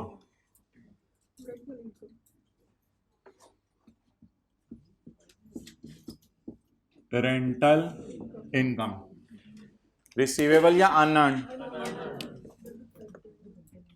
रिसीवेबल इधर होता है, क्लोजिंग अनअर्न 25, अनअर्नड अर्न होके P&L में कब जाएगा? अगले साल। अनअर्नड अर्न होके P&L में कब जाएगा? अगले साल। तो रिसीव कब हुआ होगा? अल्लाह का शुक्र है, वैसे बैलेंसिंग फिगर इस साइड पे आ रही है, ये साइड है भी कैश के लिए, वैसे भी पता चल रहा है।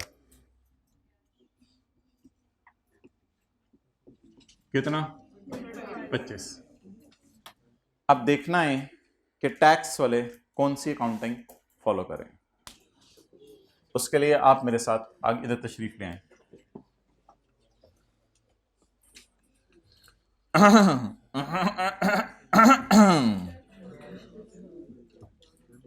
द रेंटल इनकम, रेवेन्यू जरा मुश्किल लफ्ज़ है। The rent income is tax, इस पे टैक्स लगाएंगे जब मिलेगी। इसका मतलब है ये कैश अकाउंटिंग फॉलो कर रहे हैं। ये अगेन हमें ऐसी दुनिया में ले गए हैं जिस दुनिया के अंदर जो है वो काली लाल मौजूद है। काली लाल वाली दुनिया हमें ऐसी जगह ले गई है जो चांद के ऊपर है, यानी कौन सी अकाउंटिंग है? Cash accounting. ओके, अब सादा सी बात बताएं, आप किसी ने ब्लंडर मारा तो सीधा इधर से जूता आएगा। अकाउंटिंग वालों ने P&L में कितना डाला है? कुछ भी नहीं डाला। शुक्र है, शुक्र है, शुक्र है। और जिनको शक होता था वो बोल ही नहीं रहे, मुझे यही लगा वैसे, क्योंकि कोई एक तो गलती कर ही देता है। अकाउंटिंग वालों ने P&L में कितना डाला है? अकाउंटिंग वालों ने इनकम बुक नहीं की, इसलिए कि शायद अभी पैसे आए हैं और PTCL हमें पैसे दे गया, अभी तो हमने CA भी नहीं किया, सर्विस हमने उनसे बाद में देनी है, इसलिए हमने खुशी बुक नहीं की, पैसे मिलते ही खुशी बुक नहीं की। अच्छा जी, अकाउंटिंग वालों ने इनकम में कितना डाला इस साल? जीरो। जीरो बोले ना। अकाउंटिंग वालों ने कितना डाला इस साल इनकम में?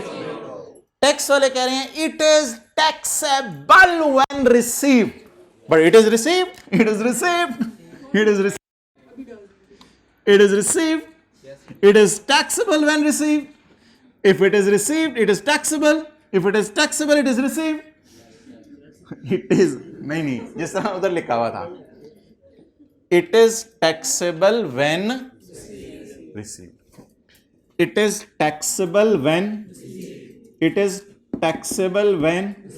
तो फिर कौन सी अकाउंटिंग फॉलो करें? Cash accounting. कौन? टैक्स वाले। तो वो कह रहे हैं फॉरेन इनकम में डालो उठा के। फॉरेन कहां डालो उठा के?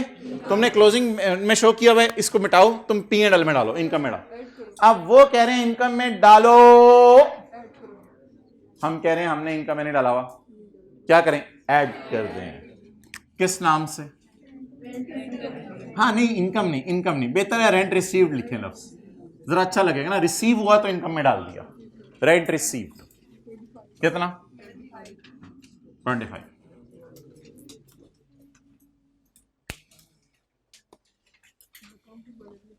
ओके, अब जाके जो है वो इधर नए कट्टे खुले होंगे इधर नए मसले खुले होंगे, उनको जाके जरा देखें इनको कैसे हैंडल करना है।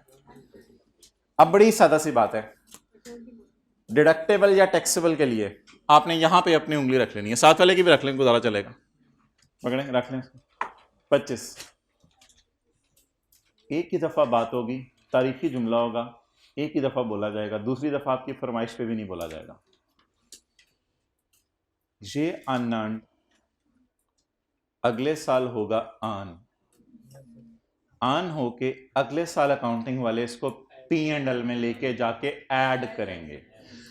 अगले साल अकाउंटिंग वाले 2019 में प्रॉफिट तक पहुंचते हुए इसको ऐड कर चुके होंगे। टैक्स वाले कहेंगे तुम इनकम में ना डालो, प्लीज इसको इनकम में ना डालो, ऑलरेडी हमने पिछले साल इनकम में डाल दिया है,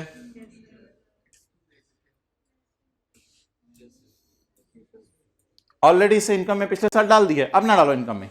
हमने तो डाल दिया, हमने तो P&L में इसको लेके जाना है अगले साल, हमने तो डाल दिया। अब इससे करंट टैक्स की वर्किंग में अगले साल निकाल देंगे। निकालने से टैक्सेबल प्रॉफिट, क्या मैं कह सकता हूं it is deductible in future? ये अगले साल डिडक्टेबल है, अगले साल डिडक्ट होगा। इस तरह कितने लोगों ने सोचा था? Really appreciate.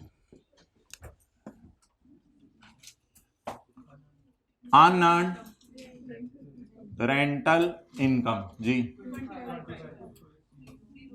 टैक्स वाले कौन सी अकाउंटिंग फॉलो करें? कैश अकाउंटिंग में टैक्स वालों की बैलेंस शीट में कुछ नहीं जाता। क्या है? डिडक्टेबल,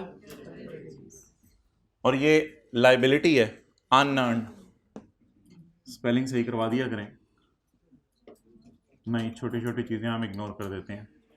अनअर्न्ड रेंटल इनकम ये लाइबिलिटी है, ये वाला रूल लग रहा है इसमें, रूल 3। आप लोगों ने फरमाइश नहीं की, लेकिन मैं फिर भी दोबारा समझा रहा हूं, बस आखिरी दफा। पहले करंट टैक्स के एतबार से सोचें। अकाउंटिंग वालों ने P&L में डाल दिया, पहले इस साल के एतबार से सोचा करें, फिर अगले साल के एतबार से। ये भी आसान होगी ना बात। पहले इस साल के एतबार से सोच लिया करें, वो करंट टैक्स है, फिर अगले साल में क्या होना है वो डेफर्ड टैक्स है। इस साल अकाउंटिंग वालों ने P&L में डाला, टैक्स वाले कह रहे हैं जैसे ही मिले डाल लो। हमने तो नहीं इनकम में डाला हुआ, वो कह रहे हैं मिले तो डाल लो, मिल गया तो इनकम में डाल दो। अच्छा, अब अगले साल ये अन होगा, और अन होके कहां जाएगा? अगले साल अकाउंटिंग वाले इसको प्रॉफिट में डालेंगे, तो ये प्रॉफिट तक पहुंचते हुए ऐड हो जाएगा। जब ये प्रॉफिट तक पहुंचते हुए ऐड हो जाएगा, तो टैक्स वाले कहेंगे तुमने इसे इनकम में डाल रहे हो, बबलू पागल हो, दोबारा टैक्स देने? टैक्स तो पिछले साल तुम डाल के दे आए हुए हो। तो इनकम में से इसको प्रॉफिट में से क्या कर दो? माइनस करने का क्या मतलब है? आज खड़े होके फ्यूचर में डिडक्टेबल इन फ्यूचर, इसलिए इसका नाम डिडक्टेबल टेम्परेरी डिफरेंस। सॉरी यार, ये जल्दी बता देना था ना, मादरत। वो ब्रॉड डाउन इधर आएगा, P&L इधर आएगा। ओके,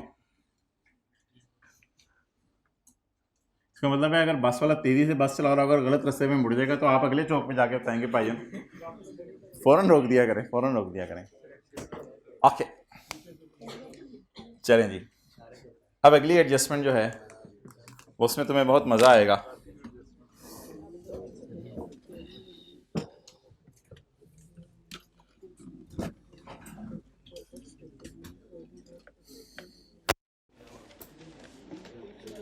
भाई आप जा रहे हो, लेकिन एक जरा चीज देख के जाओ।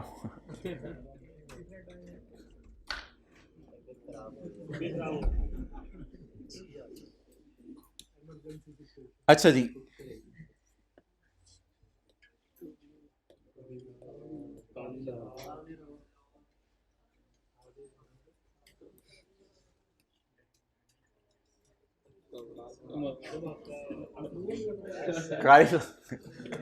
काली लाल आज एक धमाका करेगा।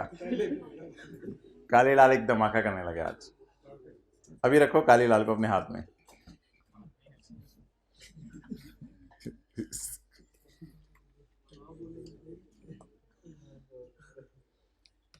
काली लाल,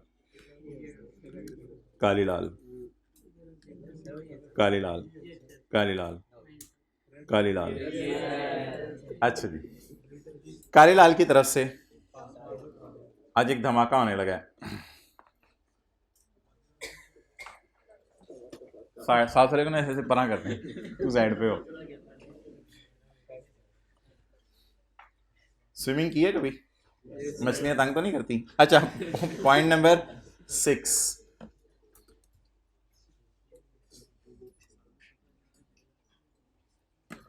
current liabilities.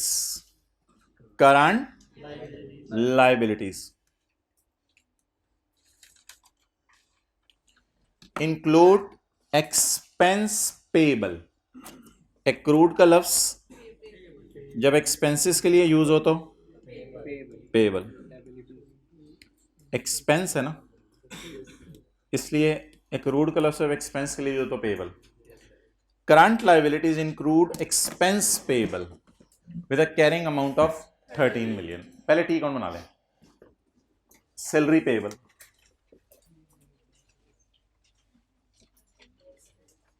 Salary expense account, salary expense account, closing payable, closing payable, इधर प्रीपेड होते हैं, इधर पेबल होते हैं।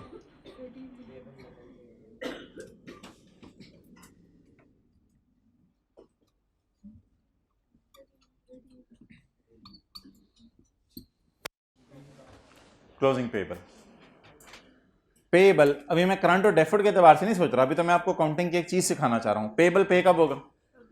अगले साल। इस साल चला जाएगा खर्चे में, तो पी एंड एल अकाउंटिंग वाले इस साल किस में ले गए? चलें, खाली लाल से पूछते हैं कि खाली लाल तुम आज भी हमें चांद की दुनिया पे लेके जा रहे हो? तो देखते हैं काले लाल ने क्या फरमाया।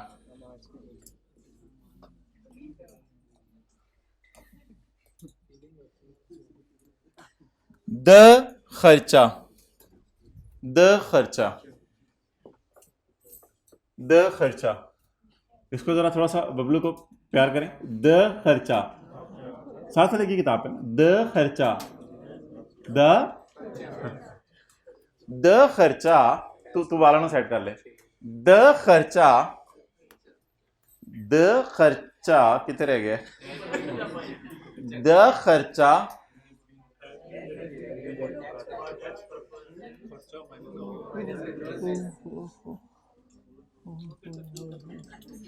खलो जा।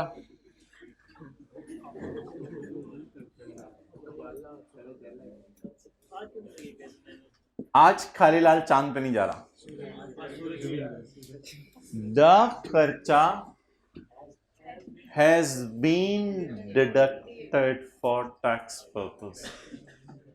The खर्चा is deducted, has been deducted, minus हो चुके कहते हैं टैक्स वालों की नजर में भी। अब has been deducted थोड़ा अजीब सा फिक्रा लग रहा है, होना चाहिए था is deducted as per tax rules। has been थोड़ा अजीब सा लफ्ज़ है, वैसे स्टैंडर्ड में समझाने के लिए उन्होंने इस्तेमाल किया है।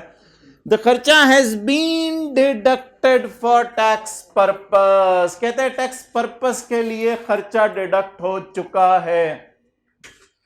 हमने कहा अभी तो पे नहीं हुआ, कोई मसला नहीं, कहता मेरी नजर में बस खर्चा डिडक्ट कर लो या हो चुका है, जो मर्जी समझ लो इस लाइन का फिक्रा। द खर्चा हैज बीन, कहते हैं मेरी नजर में भी खर्चा डिडक्ट हो चुका है। हमने कहा वो तो हमारी नजर में भी हो चुका है, कहते हैं मेरी नजर में भी हो चुका है। हमने कहा हमारी नजर में भी हो चुका है, कहते हैं मेरी नजर में भी हो चुका है। हमने कहा हमारी नजर में हो चुका है, कहते हैं मेरी नजर में हो चुका है।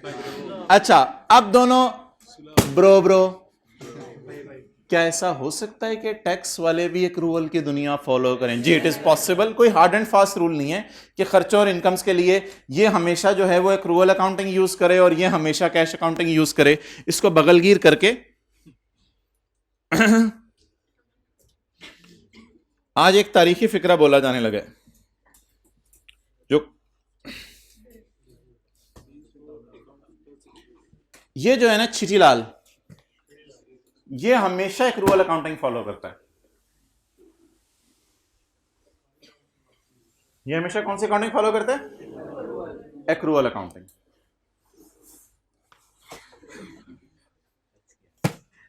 और ये जो है काली लाल, आज काबू नहीं आ रहा, और ये जो काली लाल है कभी कैश अकाउंटिंग यूज करता है, पिछले चारों एडजस्टमेंट में इसने कैश अकाउंटिंग यूज किया है, और अगर इसका दिल चाहे तो ये फिर चिटीलाल की तरह एक्रूअल अकाउंटिंग भी यूज कर सकता है।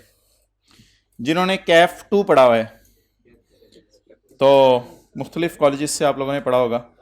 अगर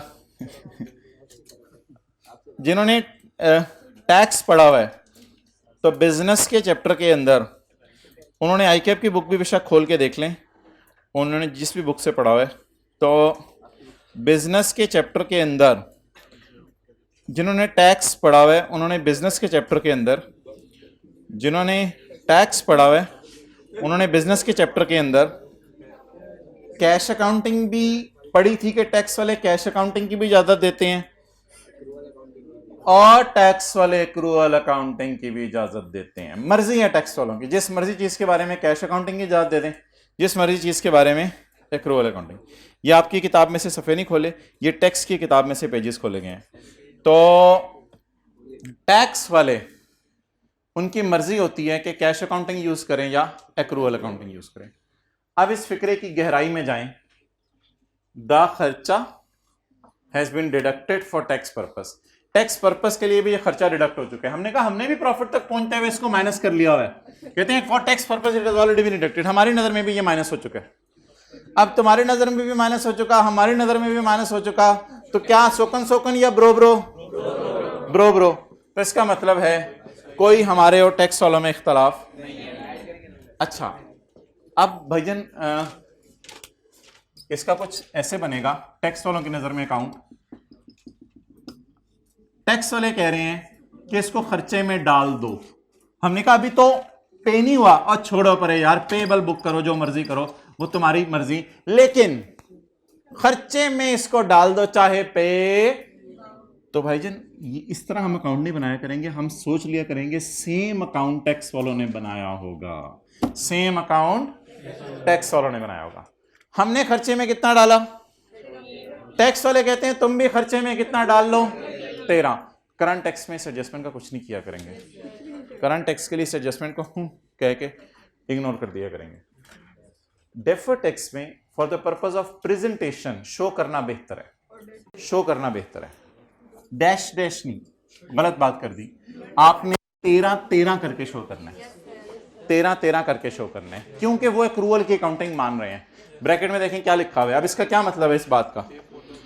पे तो अगले साल होने, लेकिन अभी भी वो खर्चे में डाल रहे हैं। इसका मतलब है tax authorities are using accrual base. आप बता दें इसका नाम क्या रखें? Salary payable. 13 तो यहां से आ गया।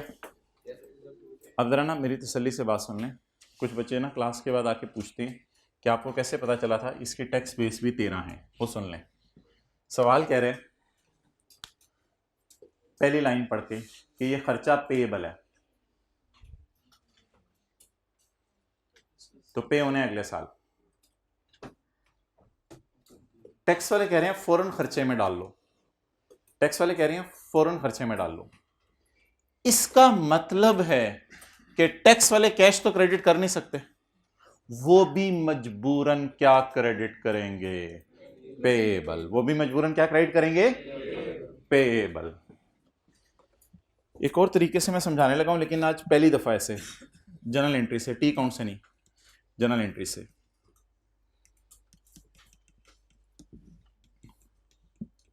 हमारा साल कौन सा है? अगला 19। देखिएगा जरा, accounting current liabilities. Current liabilities का मतलब है हमने पेएबल बुक किया। करंट लायबिलिटीज में कितना पड़ा हुआ है? 13। टैक्स वाले कहते हैं द रिलेटेड एक्सपेंस, आगे क्या लिखा है? Has been deducted. तुम भी डालो खर्चे में, हम भी सॉरी हमने भी डाल लिया खर्चे में। अब टैक्स वाले पागल तो नहीं कि डबल एंट्री मैच नहीं करेंगे। अब जब खर्चे में डालना पड़ेगा तो बाय डिफॉल्ट इनको मानना पड़ेगा ये कौन सी अकाउंटिंग फॉलो कर रहे हैं। इसलिए इनकी किताबों में एक अकाउंट पैदा हो जाएगा जिसका नाम क्या होगा? पेएबल। और अगले साल पेएबल डेबिट कैश क्रेडिट दोनों एंट्री कर देंगे। Payable debit cash credit. तो जब भी कभी टैक्स वाले ये बात करें कि खर्चे को तुमने भी डाल दिया हमने भी डाल दिया खर्चे में, तो इसका मतलब है सेम अकाउंटिंग हम यूज कर रहे हैं। तो अब बजाय कि मैं 0.6 कराऊं, 0.7 में इसी कॉन्सेप्ट की तरह रिवीजन कर लें। 0.7 भी इसी तरह के। पहले मुझे ये बता दें कितना आ गया? 0। अब 0 को टैक्सेबल डिडक्टेबल सोचने की जरूरत नहीं है। तो कैरिंग अमाउंट और टैक्स बेस आपने क्या लिया करनी है? बराबर, और डिफरेंस 0 लिया करना है। एमसीक्यूज आ रहे हैं व्हाट इज टैक्स बेस, तो 0 तो नहीं लिख के आनी, 13। What is carrying amount, what is difference. चलें वो 0.7 कर लें ट्राई।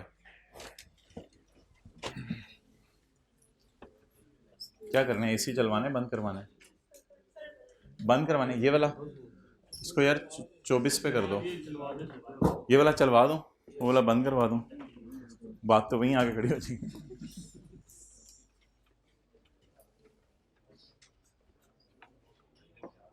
अच्छा, थोड़ा सा ना क्लास से पहले अपने आप को देख लिया करें, मुझे सर्दी लग रही है, गर्मी लग रही है, उसके मुताबिक फिर सेट होके बैठ जाया करें। और ना एक वो गर्म शॉल लेके आया करो, स्वेटर उतारने में वो टाइम लग जाता है उसमें। ये कौन है, जिन बैठा हुआ है इधर, ये किसका रजिस्टर, ओह मैंने समझा पता नहीं कौन बैठा हुआ है। और आप खैरियत से नोट कर लिए अगली एडजस्टमेंट, दिखाओ, गुड।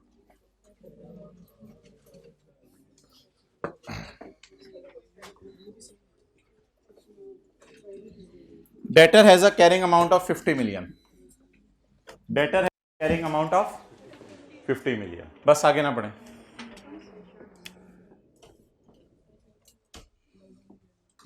यार ये एसी ऑफ कर दो, ये ऑन कर दो, काउंटर एंट्री हो जाएगी। अच्छा वो उन्होंने पहले ही ऑन कर लिया, इसको नहीं, इसको ना 26 पे कर दो, 26 पे कर दो। वर्किंग नंबर 6, डेटर कितने है साਡਾ debtor, debtor have a carrying amount of 50 million. अच्छा वैसे मुझे बताएं, ये तो एक अजीब सा अकाउंट आ गया इनकम एक्सपेंस से हट के, डेटर अकाउंट, इसमें आपको याद है सेल इधर आवे और कैश इधर आवे, सेल इधर आए, कैश इधर आए, कोई इनकम टाइप ही अकाउंट बन गया ना, इनकम इधर कैश इधर, इनकम टाइप ही अकाउंट बन गया। वैसे तो रिसीवेबल अकाउंट है। अच्छा जी, डेटर अकाउंट का कैरी डाउन बोलें 50। अच्छा इजी मार्क्स ले लिया करें, जैसे ये कैरी डाउन लिखें यहां आके या लिख दिया करें, इजी मार्क्स ले सकते हैं आप। अब आगे क्या, आगे नहीं पढ़ना, पहले अकाउंट को पूरा करके जाएं।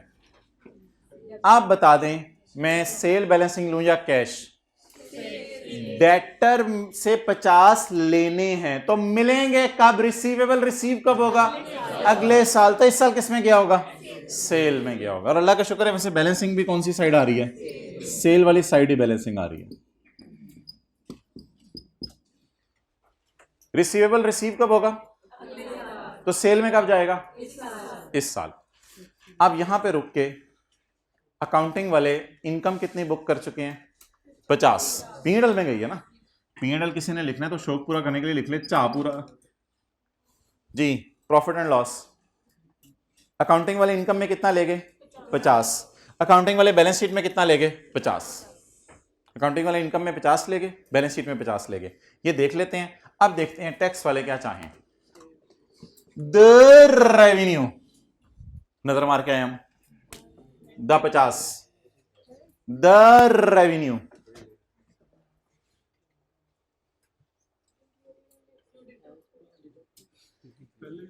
Has already been included in, हमारे जो टैक्सेबल प्रॉफिट टैक्स वालों के निकल रहे हैं ना, उसमें भी हमने तुम्हारा रेवेन्यू डाल दिया, तुम लोग परेशान ना हो।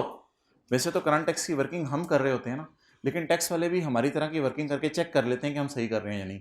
टैक्स वाले कहते हैं जो तुम्हारे टैक्सेबल प्रॉफिट निकलने हैं ना, उसमें भी हमने डाल दिया है। इसका मतलब है वो भी टैक्सेबल प्रॉफिट में डाल के टैक्स लेना चाह रहे हैं, और हम भी P&L में डाल के इनकम में डालना चाह रहे हैं। तो एक ही बात हो गई ना। अच्छा अब ये ना समझिएगा उन्होंने कोई टैक्सेबल प्रॉफिट की वर्किंग कर ली हुई है तो वो डाल चुके हैं तो वहां से उल्टा दो, नहीं नहीं, ये बस कॉन्सेप्ट देना चाह रहा है कि हम इसी साल टैक्स लगाना चाह रहे हैं। इस लाइन का मतलब ये है कि हम इसी साल टैक्स लगाना चाह रहे हैं। हम अकाउंटिंग वालों ने पीबीटी में डाला है या नहीं, ये बता दें। सेल नजर आ रही है हमें P&L में, रिसीवेबल रिसीव तो अगले साल होने, तो P&L में किस साल गया, इस साल। रिसीवेबल रिसीव कब होने, तो P&L में किस साल गया, हमने इस साल P&L में डाल दिया, यानी पीबीटी में डाल दिया। द रेवेन्यू हैज, अंग्रेजी ना बड़ी मुश्किल सी है, इसको लिखना पता क्या चाहिए था, the revenue is to be included in taxable profits as well. हमारे टैक्सेबल प्रॉफिट्स में भी इस साल पड़ा रहने दो रेवेन्यू को, कोई मसला नहीं। लेकिन बड़ी अजीब सी अंग्रेजी यूज की हुई अंग्रेजों वाली, the revenue has been included in taxable profit. Revenue को इंक्लूड कर दिया जाए टैक्सेबल प्रॉफिट्स में। हमने कहा हमने तो अकाउंटिंग प्रॉफिट्स में भी डाल लिया हुआ है, कहते हैं हमारी नजर में टैक्सेबल प्रॉफिट में भी डाल दो। अब क्या करें, वो टैक्स लगाना चाह रहे हैं इस पे अभी अभी, और हमने भी प्रॉफिट में डाल दिया हुआ है। अब मेरे ख्याल से 300 में 50 पड़ा हुआ है। अगर 300 में 50 पड़ा हुआ है और मैं माइनस ना करूं तो टैक्सेबल प्रॉफिट में तो 50 ऑटोमेटिकली आ जाएगा ना, तो इसलिए इसको माइनस करने की जरूरत।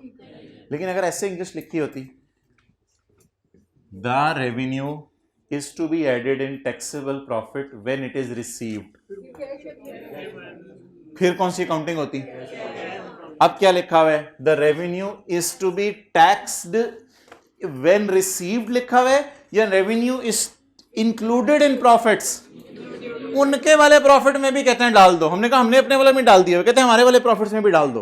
अब मेरे ख्याल से फिर डबल डालने की जरूरत तो नहीं है, बस सेल बुक हो गई है तो सेल पे हमारा उनका शायद इख्तलाफ नहीं है, तो निकालने की जरूरत नहीं है।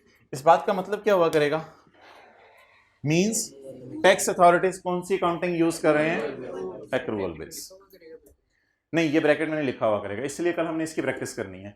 ये ब्रैकेट में मैंने पहली दफा लिखवाया सिर्फ आपको, कल के सवालों से नहीं लिखा होगा। लाइन खुद ही बता दिया करेगी, इसको टैक्सेबल प्रॉफिट में भी डाल दो, तो हम कह रहे होंगे हमने भी सेल में डाल दिया, तो ब्रदर ब्रदर हैं दोनों, कुछ करने की जरूरत नहीं। अगर इन्होंने टैक्सेबल प्रॉफिट में डाला है तो रिसीव तो हुआ नहीं, फिर इनको भी इसे डेटर मानना पड़ेगा। इसका मतलब है कौन सी अकाउंटिंग फॉलो कर रहे हैं, डिफरेंस जीरो। जी,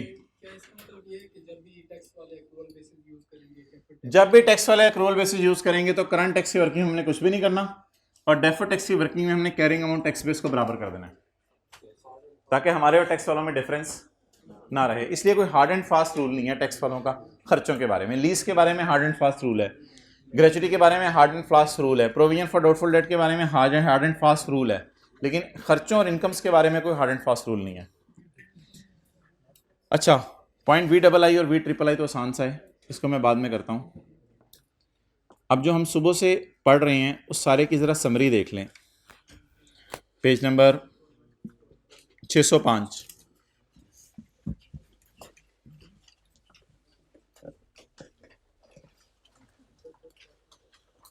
अगर कालीलाल कौन सी अकाउंटिंग फॉलो करे, कैश अकाउंटिंग, तो पहले दूसरी लाइन नहीं पढ़नी आपने, वो मैं कल पढ़ाऊंगा। पहले तो टी कौन बना लेना आपने, वो तो बनाना ही है हमेशा। If tax authority is using cash accounting then in deferred tax working carrying amount will appear and tax base will be zero. ये जो पहली 4 एडजस्टमेंट्स थी हमारी, 1 2 3 4, अगर टैक्स वाले कौन सी अकाउंटिंग यूज करें तो क्या करना है, डेफर्ड टैक्स की वर्किंग में कैरिंग अमाउंट अपीयर होगी, लेकिन टैक्स बेस क्या आएगी, जीरो। ये पहले 4 एडजस्टमेंट्स। जिससे एडजस्टमेंट नंबर 2 और 5 तक हमने डील किया। अगले क्वेश्चन में कोई जो अगला क्वेश्चन आ रहा है, इसको नाम सबर हमने क्यों रखा है वो मैं बताता हूं आगे। इधर देखें, अगर टैक्स अथॉरिटीज कौन सी अकाउंटिंग यूज करें, ये हमें आज पता चला कि टैक्स वाले एक्रूअल अकाउंटिंग भी फॉलो कर सकते हैं। अगर टैक्स वाले एक्रूअल अकाउंटिंग फॉलो कर रहे हैं तो आपने no adjustment required in current tax. Current tax में आपको कुछ करने की जरूरत नहीं, क्योंकि वो भी एक्रूअल अकाउंटिंग फॉलो कर रहे हैं, हम भी। लेकिन एक प्रेजेंटेशन पर्पस के लिए आपने काम करना है। डेफर्ड टैक्स की वर्किंग में carrying amount will appear and tax base will be equal to, in deferred tax working carrying amount will appear and tax base will be equal to, carrying amount will appear and tax base will be equal to carrying amount. T count तो आपने बनाना ही है for the purpose of discussion. अच्छा, इसको सबर इसलिए कहा है कि इसमें थोड़ा सा सोचना पड़ता है। इसको शुक्र इसलिए कहा है हमने कि इस सिनेरियो में हमें कुछ करना नहीं पड़ा, दोनों ब्रो हैं, यानी करंट टैक्स में भी कुछ नहीं करना पड़ा, डेफर्ड टैक्स में भी शायद कुछ ज़्यादा करना नहीं पड़ा, बस जो वैल्यूज थी वो एज इट इज लिख दी हैं। लेकिन इसमें ज़रा सोचना पड़ा है, इस सिनेरियो में सोचना पड़ा था ना, ऐड लेस, काफ़ी लंबी चौड़ी बात हुई थी। प्रीपेड पे आपकी थोड़ी सुई अड़ गई थी, फिर अनएंड पे जाके सुई खुली थी, ज़रा समझ आना शुरू हुआ था, तो इधर ज़रा सोचना पड़ा था। लेकिन इस वाले सवाल में अब मसला सिर्फ ये रह गया कि इंग्लिश पढ़ के हमें समझ आ जाया करे कि या तो टैक्स वाले कौन सी अकाउंटिंग यूज करें, कैश अकाउंटिंग, या टैक्स वाले एक्रूअल अकाउंटिंग। ब्रो वाले सिनेरियो के अंदर जो है वो हमें परेशानी की जरूरत नहीं है। अच्छा, आज का आखिरी कॉन्सेप्ट हम पढ़ चुके हैं ऑलरेडी, अल्लाह का शुक्र है, उसमें तो हमें टाइम नहीं लगेगा। VIII और IX। डिविडेंड रिसीवेबल है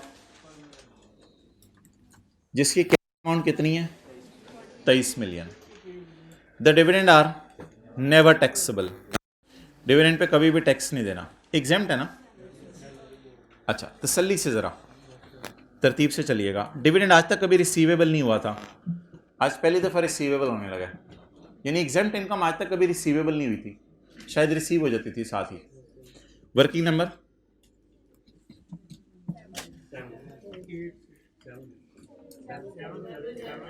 वर्किंग 7। डिविडेंड रिसीवेबल कौन सा अकाउंट बनाऊं? डिविडेंड एक्सपेंस अकाउंट दुनिया में एग्जिस्ट नहीं करता प्लीज, डिविडेंड कभी भी एक्सपेंस नहीं होता। डिविडेंड का हमेशा कौन सा अकाउंट होता है, इनकम। सब्सिडरी वो कंपनी होती है जिसके मैंने शेयर खरीदे होते हैं। मैं भैंस खरीद लूं तो मुझे अंडे मिलेंगे, दूध मिलेगा। मुर्गी खरीद लूं तो अंडे मिलेंगे। शेयर्स बाय कर लूं तो डिविडेंड मिलेगा। तो डिविडेंड इनकम होती है, अंडे इनकम, दूध income, dividend income. Dividend receivable has a carrying amount of 23 million. Dividend receivable has a carrying amount of 23 million. अभी एग्जेम्प्ट इनकम वाले एतबार से ना सोचें, अभी आज जो नई ट्रिक्स एंड टिप्स सीखी हैं उन पे रहें। क्लोजिंग रिसीवेबल, जी बोलें। 23। रिसीवेबल रिसीव कब होगा? छा गए आप, रिसीवेबल रिसीव अगले साल होगा। तो इस साल अकाउंटिंग वालों ने किस में डाल लिया होगा, कितना, 23। इस साल अकाउंटिंग वालों ने इनकम में डाल लिया होगा। अब इजी मार्क्स ले लें, रिसीवेबल को यहां लिख लें कैरिंग अमाउंट में, डिविडेंड रिसीवेबल कितना, 23। ये यहां ऐसे लिख के डिविडेंड रिसीवेबल अकाउंटिंग वालों की बैलेंस शीट बना लें।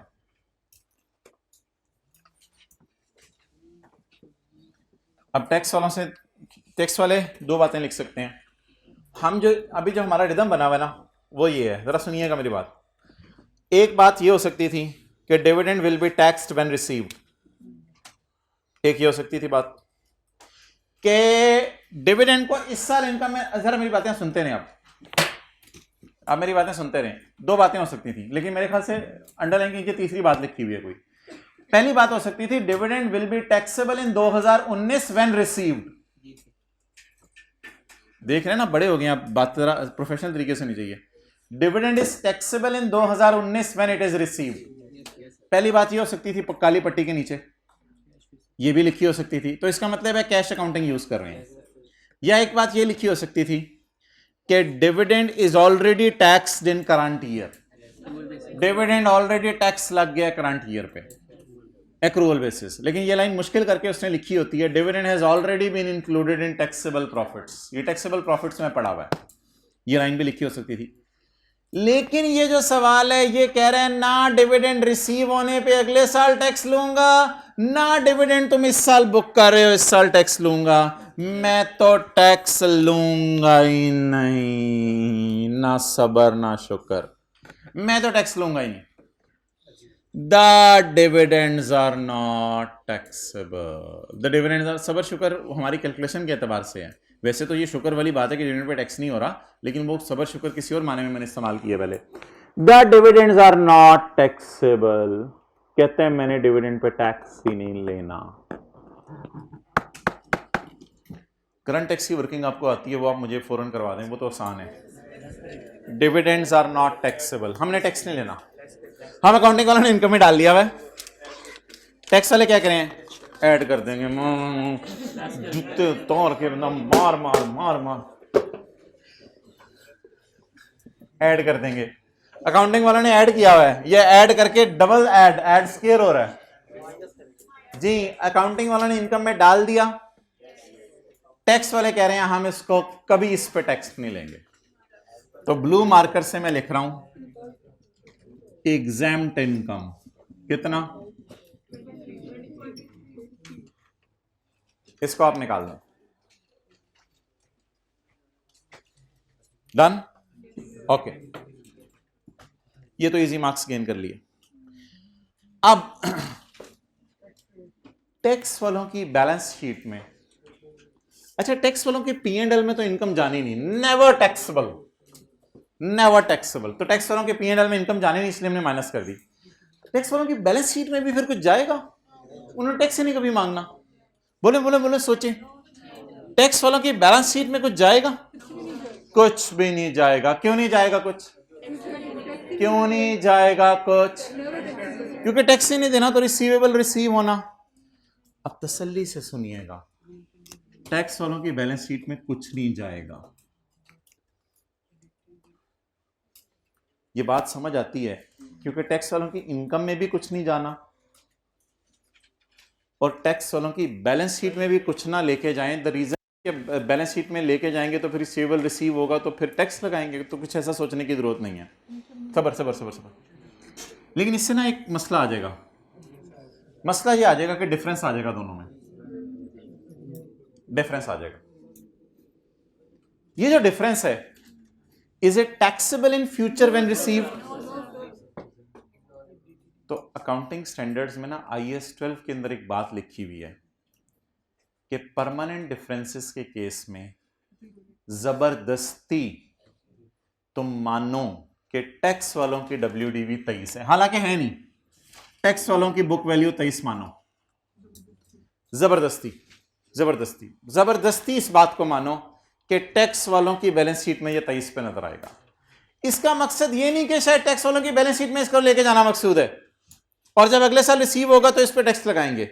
इसका ऑब्जेक्टिव ये है कि हम डिफरेंस आने से रोकना चाहते हैं, हम डिफरेंस आने से रोकना चाहते हैं। तो कई दफा कोई काम देखने में गलत लग रहा होता है, लेकिन अगले बंदे का उसमें फायदा हो रहा होता है, अगले बंदे का फायदा हो रहा होता है। मिसाल के तौर पर सर सारे बच्चों को दे रहे थे जलेबी, सारे बच्चों को जलेबी बांट रहे थे, एक बच्चे को जलेबी नहीं बांटी सर ने। देखने में तो गलत लग रहा है, देखने में तो ये 23 गलत लग रहा है, लेकिन हकीकत यह है कि उसके खानदान में किसी एक बंदे को शुगर हुई थी एक दफा। अब टीचर ने तो बड़ी गहरी सोच सोची, अब काम तो टीचर ने गलत किया, दिखने में तो उसको जलेबी नहीं दी, लेकिन फायदा हो गया उसका, फायदा हो गया उसको। क्लियर होगी ये बात? अब ये देखने में काम क्या लग रहा है, गलत लग रहा है, देखने में गलत लग रहा है, लेकिन कर दें कुछ नहीं होता। इसका फायदा क्या होगा? वैसे उसको शुगर नहीं होगी, इसका फायदा क्या होगा? डिफरेंस के कॉलम में डिफरेंस नहीं आएगा, क्योंकि टैक्सेबल इन फ्यूचर लिखना भी अजीब है, डिडक्टेबल इन फ्यूचर भी लिख दूं, दोनों लफ्ज़ अजीब से हैं। टैक्सेबल इन फ्यूचर या डिडक्टेबल इन फ्यूचर कोई लफ्ज़ मेरे ख्याल से यूज नहीं हो सकता, बल्कि ये TD ही नहीं है। मैंने एक पहली दफा जिंदगी में लफ्ज़ बोला है TD होता है टेम्परेरी डिफरेंस। अबे ये तो TD ही नहीं है, तो DTD या TTD कहां से हो गया? ये तो TD ही नहीं है, ये तो PD ये तो परमानेंट डिफरेंस है ना। अगर इनका डिफरेंस आ गया तो टिड्डी निकल आएगी बाहर, तो टिड्डी तो निकलने से रोकनी है। इसलिए जहां कहीं परमानेंट डिफरेंस आ जाया करेगा वहां पे आप टेम्परेरी डिफरेंस जबरदस्ती ना निकाल दीजिएगा। तो टेम्परेरी डिफरेंस को रोकने के लिए जबरदस्ती कैरिंग अमाउंट और टैक्स बेस को क्या ले लिया? बराबर ले लिया। In case of a permanent difference, अजीब सा काम करना है आपने, जलेबी नहीं देनी उसको, दिखने में अजीब लग रहा होगा। इन deferred tax working carrying amount will appear and tax base will be assumed to be equal to, because we do not want the creation of temporary difference हम क्रिएट नहीं होने देना चाहते। हम कौन सा डिफरेंस क्रिएट होने देना चाहते हैं? आज के सवाल के adjustment number V triple I और आई एक्स अभी कर लेते हैं। तो स्टार डाल के इस वाले 23 पे लिखे, जबरदस्ती 23 एज्यूम किया है ताकि टेम्परेरी डिफरेंस जीरो आए। टेम्परेरी डिफरेंस तो जीरो आना चाहिए ना, परमानेंट डिफरेंस है ये। जबरदस्ती 23 एज्यूम किया है ताकि टेम्परेरी डिफरेंस जीरो आए। क्लास है कोई आपकी? बॉल पॉइंट चाहिए? लो।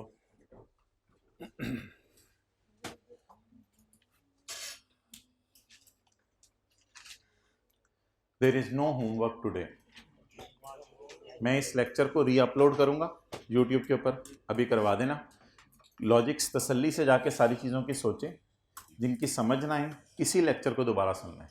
यही बस आपका होमवर्क है और कोई आज का होमवर्क नहीं है। थोड़ी सी चीज़ें बस सोचने वाली हैं, आसान है, कुछ ने तो क्लास में ही सोच ली हैं, बाकी हजरात जाके सोचेंगे। अब याद से री अपलोड करवाने हैं, आपने अपलोड करवाने हैं।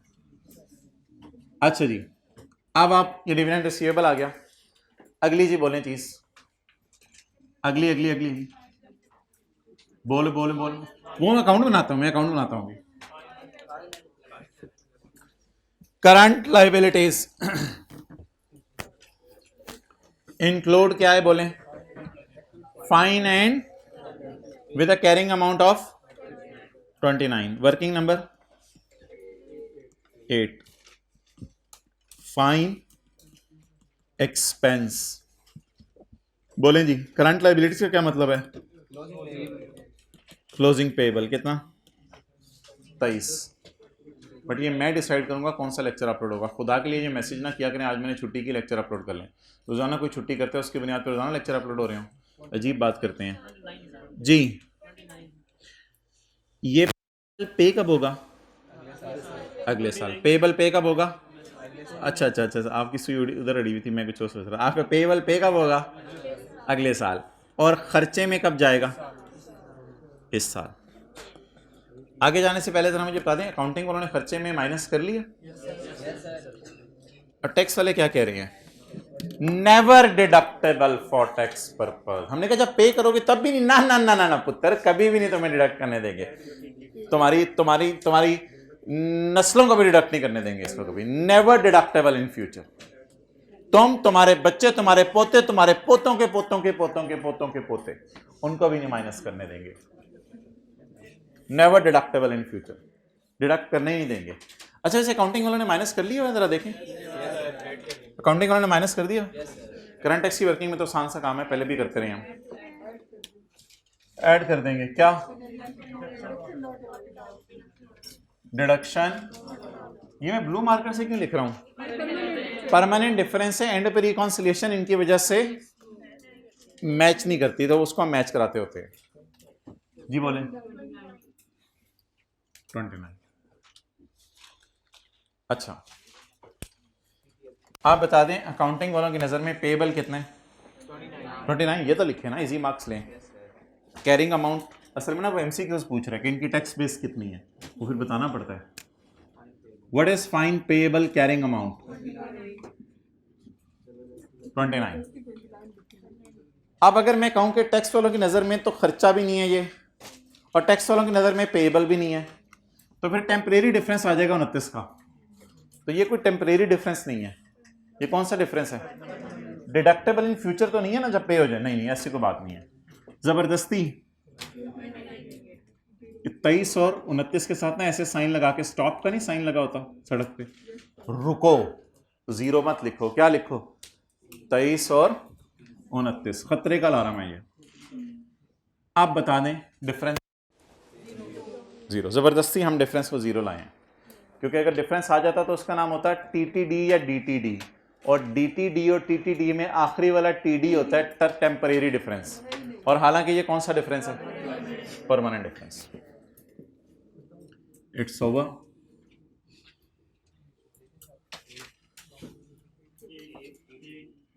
8 किस गांव के बच्चे हैं बंदे? ये वालिद हैं या बेटे हैं? वालिद हैं, वालिद हैं। अभी बेटा तो नहीं ना रेट लगा के। 8 TT D TTD और बेटा 2.4 DTL।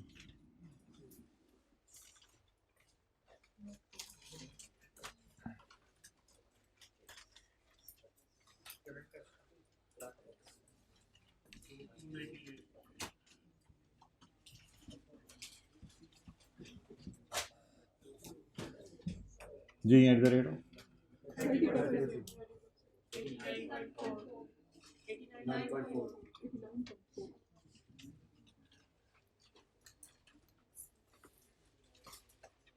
What are you enjoying, guy? आप you are having a relaxing nap. आप कर लिए रिकॉन्सिलेशन में? मैं गुड, बस ठीक है। डेफर टेक्स का ठीक है बना दे, रिकॉन्सिलेशन वगैरह कर जाके खुद ही बना लीजिएगा। वर्किंग नंबर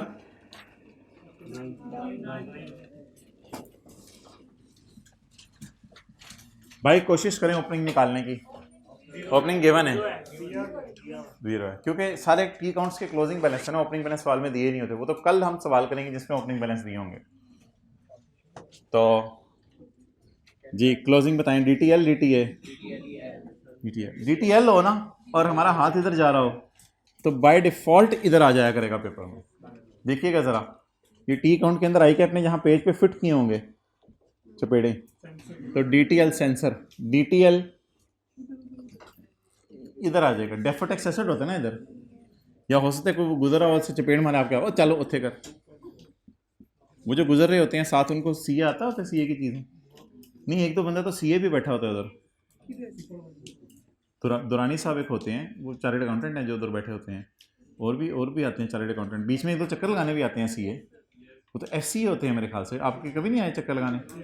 चलो नहीं, 2.4 BD 0।